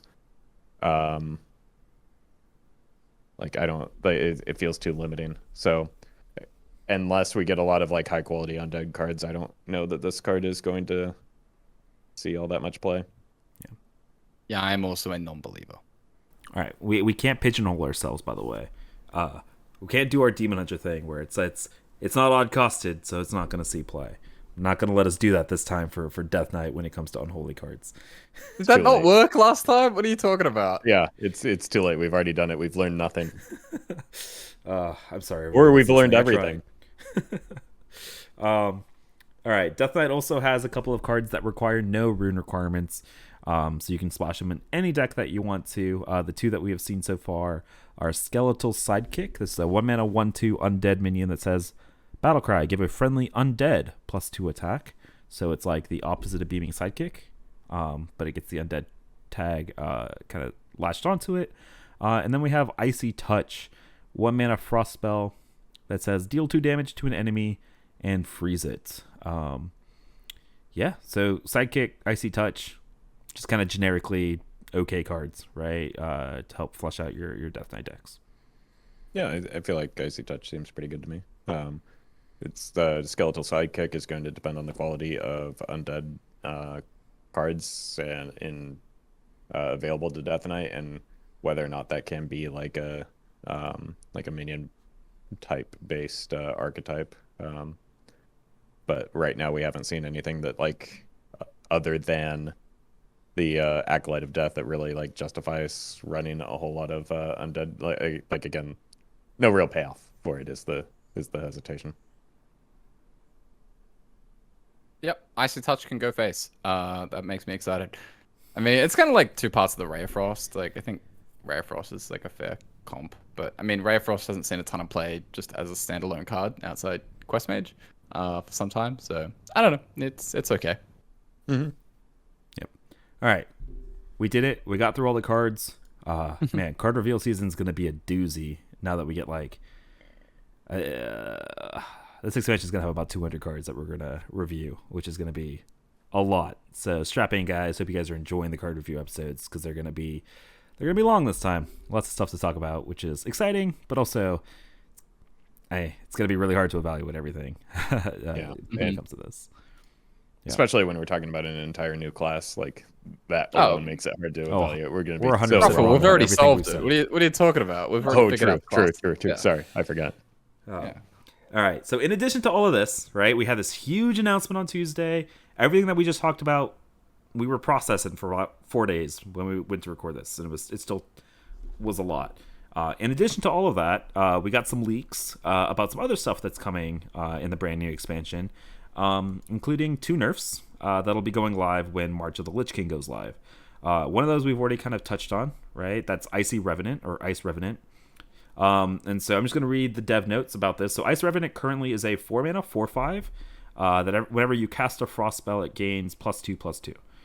So I don't blame you if you guys have no idea what I'm talking about, because most people don't, right? Outside of Arena. Dev notes from Aleko. The nerf to Ice Revenant might appear out of place, but it was a necessary one where Death Knight has access to multiple cheap frost spells, for example, Horn of Winter in particular. In testing, we were frequently seeing Ice Revenant's game-ending size on turn 4, and the card was simply overshadowing many of the new and exciting things going on in the set. So Ice Revenant has been nerfed to only give +1/+1 now on frost spells. So basically, your Mizaki or Edwin payoff was going to be Ice Revenant. They realized it was busted, are going to preemptively nerf it. F's in the chat for Ice Revenant. Its time in the light will never come to shine. But the other one is big and relevant, especially for Wild, because that is Theatar. Theatar was nerfed from 4 mana to 5 mana, and they said that they wanted to test out the nerf before changing it again if they deemed necessary.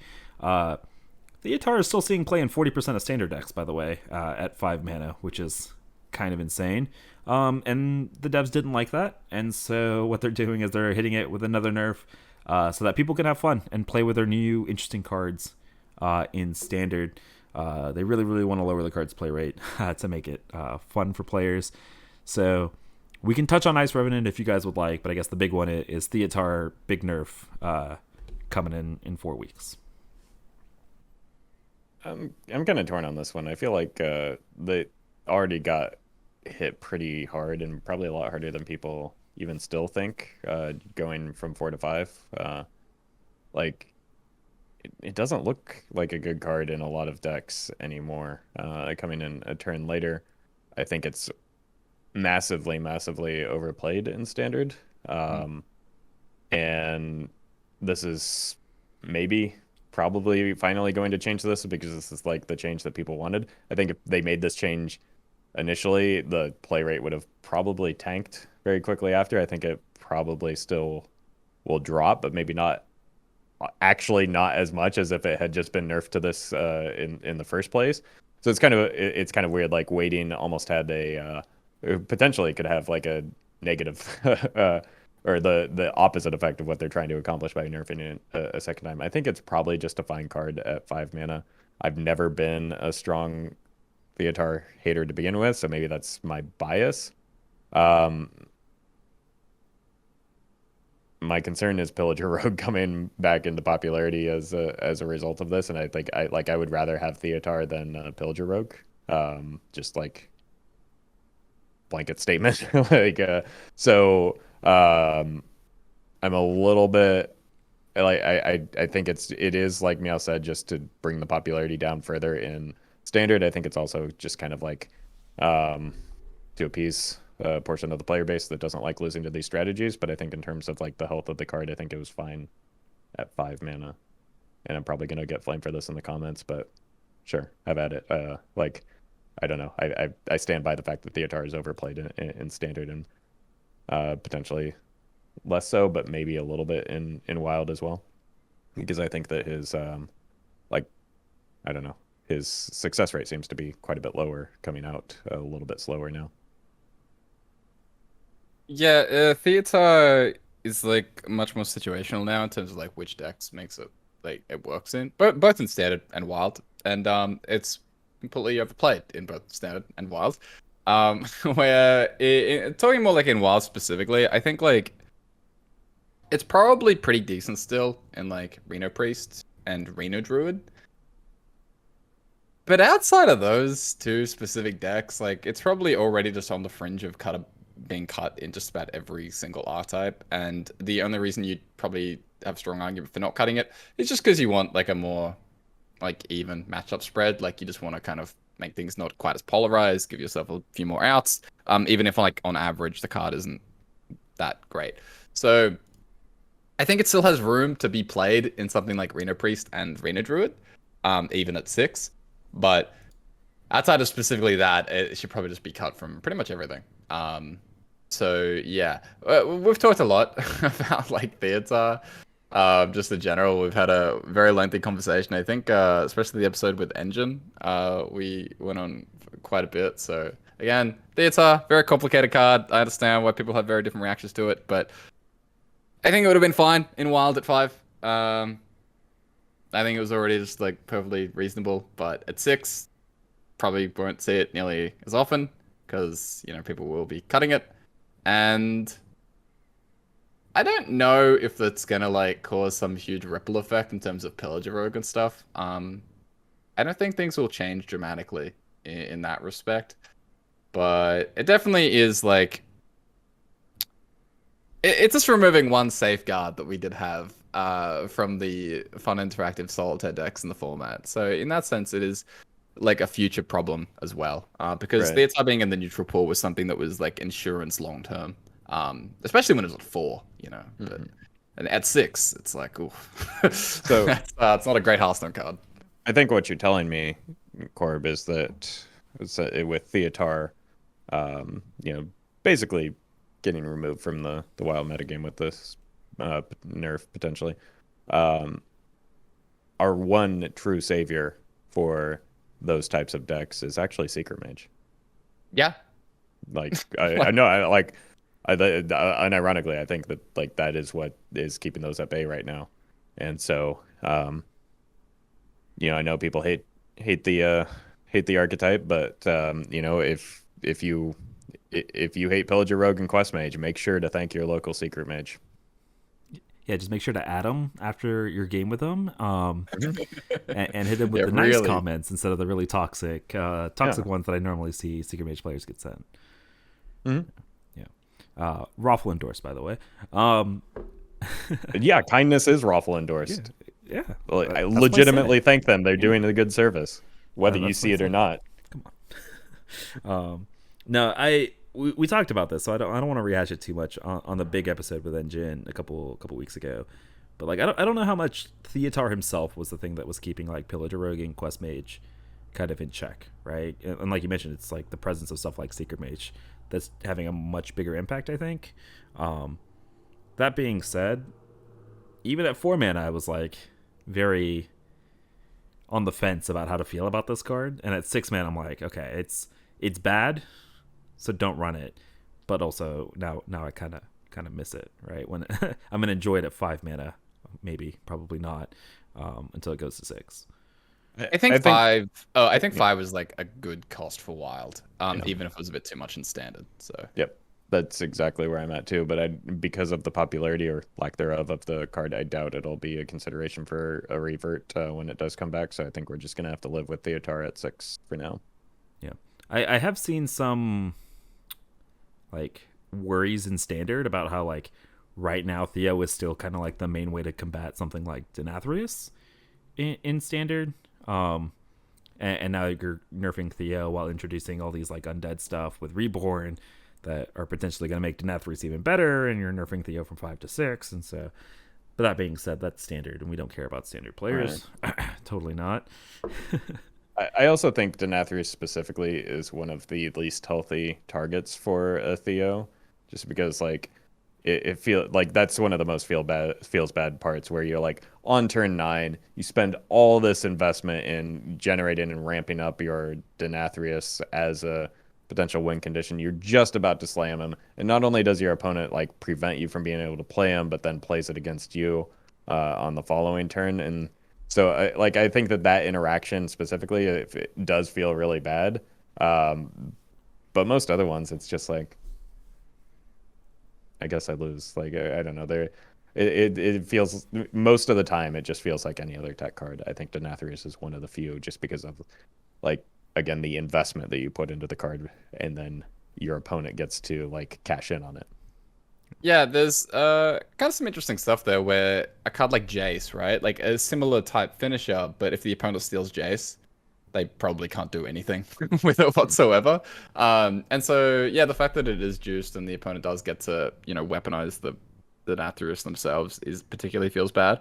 But I don't think that's a Denathrius issue necessarily. I think that's I want more Jace. Like, I would like if each class had sort of more finishers that were, unique to that class, or like, good for them, but they just couldn't be stolen and used as much. I think that would make the attack feel like a lot less bad for the player involved. So I don't know. So far though, the set, from what we've seen, it's much more in line with the first 2 expansions of this year, I think, compared to the Stormwind or like Skullmance or things like that. It feels like we're following a very similar pattern in terms of the onboard pile of stat. A lot of the undead cards as well that we've seen are kind of reminiscent of some of the mech synergies and things like that we've seen in the previous couple expansions. Yeah, I'm like, Death Knight aside, like some of the cards that we've seen just in general, like feel like, I don't know, the feel, or I'm excited for, like, looking at the Paladin. We saw 2 Paladin cards, and I'm like really excited to play Paladin. Like I'm generally pretty optimistic about the set moving forward, despite how little we've seen. But I'm also just super hyped on being able to play a new class. So yeah, I will say Death Knight is the exception a little bit to that. Where like Death Knight does look like it might have, well, I mean, Death Knight's getting so many cards. There's probably going to be a lot more direction that they can push if they want to, because they have a lot more support pieces. But apart from Death Knight, yeah, I think the other 2 expansions are very similar to what we've seen from the other classes. It feels very much like a RosterCon Rumble year, where they were like trying to power down after, which is weird. Death Knights and Goats and Catacombs, but it feels like that. It hasn't really powered down, but it's moved away from like that style of deck, in Standard at least. That being said, I've like enjoyed this year of Hearthstone, so I'm hoping that this expansion is not going to be any different, and I really hope not, because Death Knight looks really sweet, right? At least from the cards that we've seen. I know we've been going on for a little bit here, so I do want to kind of move towards wrapping up, but One thing that we haven't touched on and probably won't touch on until the very end, until we've seen everything. We mentioned this at the beginning. A lot of cards are getting new dual tribes. We're not going to really talk about kind of the really, really interesting ones because somebody made a list and it seems like there's still a lot of cards missing from the Player Arsenal website and this list and stuff like that. So we're not going to touch on that until the very end. But Patches Demon Pirate, that's like the one that you need to know. And Mermy, which is like the Undead Reborn 1-drop. Because we're going to mention it a lot during theory crafting. Cookie's a pirate as well. I don't know how relevant that one's going to be, but yes, Cookie's a pirate that pulls your pirate out of your deck. That is exactly as relevant as Patches being a pirate. Or sorry, not Patches being a pirate, but Patches being a demon. Like Patches being a demon. It could be relevant in Warlock. How? You could pull Patches, and you could play the demon buffing card. You're not wrong, but stop. No, I think most of the dual minion types are not going to be impactful in any capacity. Like because all of them, I know will probably agree with you, but right most of the minion types themselves, like singular minion types, most of those are like the minion tags themselves are usually not terribly relevant. So yeah, I just wanted to bring it up because we're going to talk a lot about I think Mermy and Haunted Creeper specifically because Mermy Undead Reborn, Haunted Creeper summons the 2 undeads, and so we'll be bringing it up I think a lot, and so I wanted to touch on it, but we're not gonna I guess dive too deep until later, right? Probably like one of the last episodes of reveal season. We've been going for a while, so appreciate all of you guys listening. Appreciate Corb and Roffle for helping me break down the big news this week. Lots of stuff to talk about, so appreciate you guys hanging out with me tonight, and let the people know where they can find you and your content. You can find my content on Twitch and YouTube at Roffle. And you can find me at Corbett on Twitch or Corbettgames on other platforms. All right, you guys can find me at Get Me Off on all those platforms as well. Appreciate you guys listening to the super long episode. Hope you guys are excited for the brand new expansion, brand new class, everything that's coming. Thanks for listening all the way to the end, and we'll see you guys again next time. Later.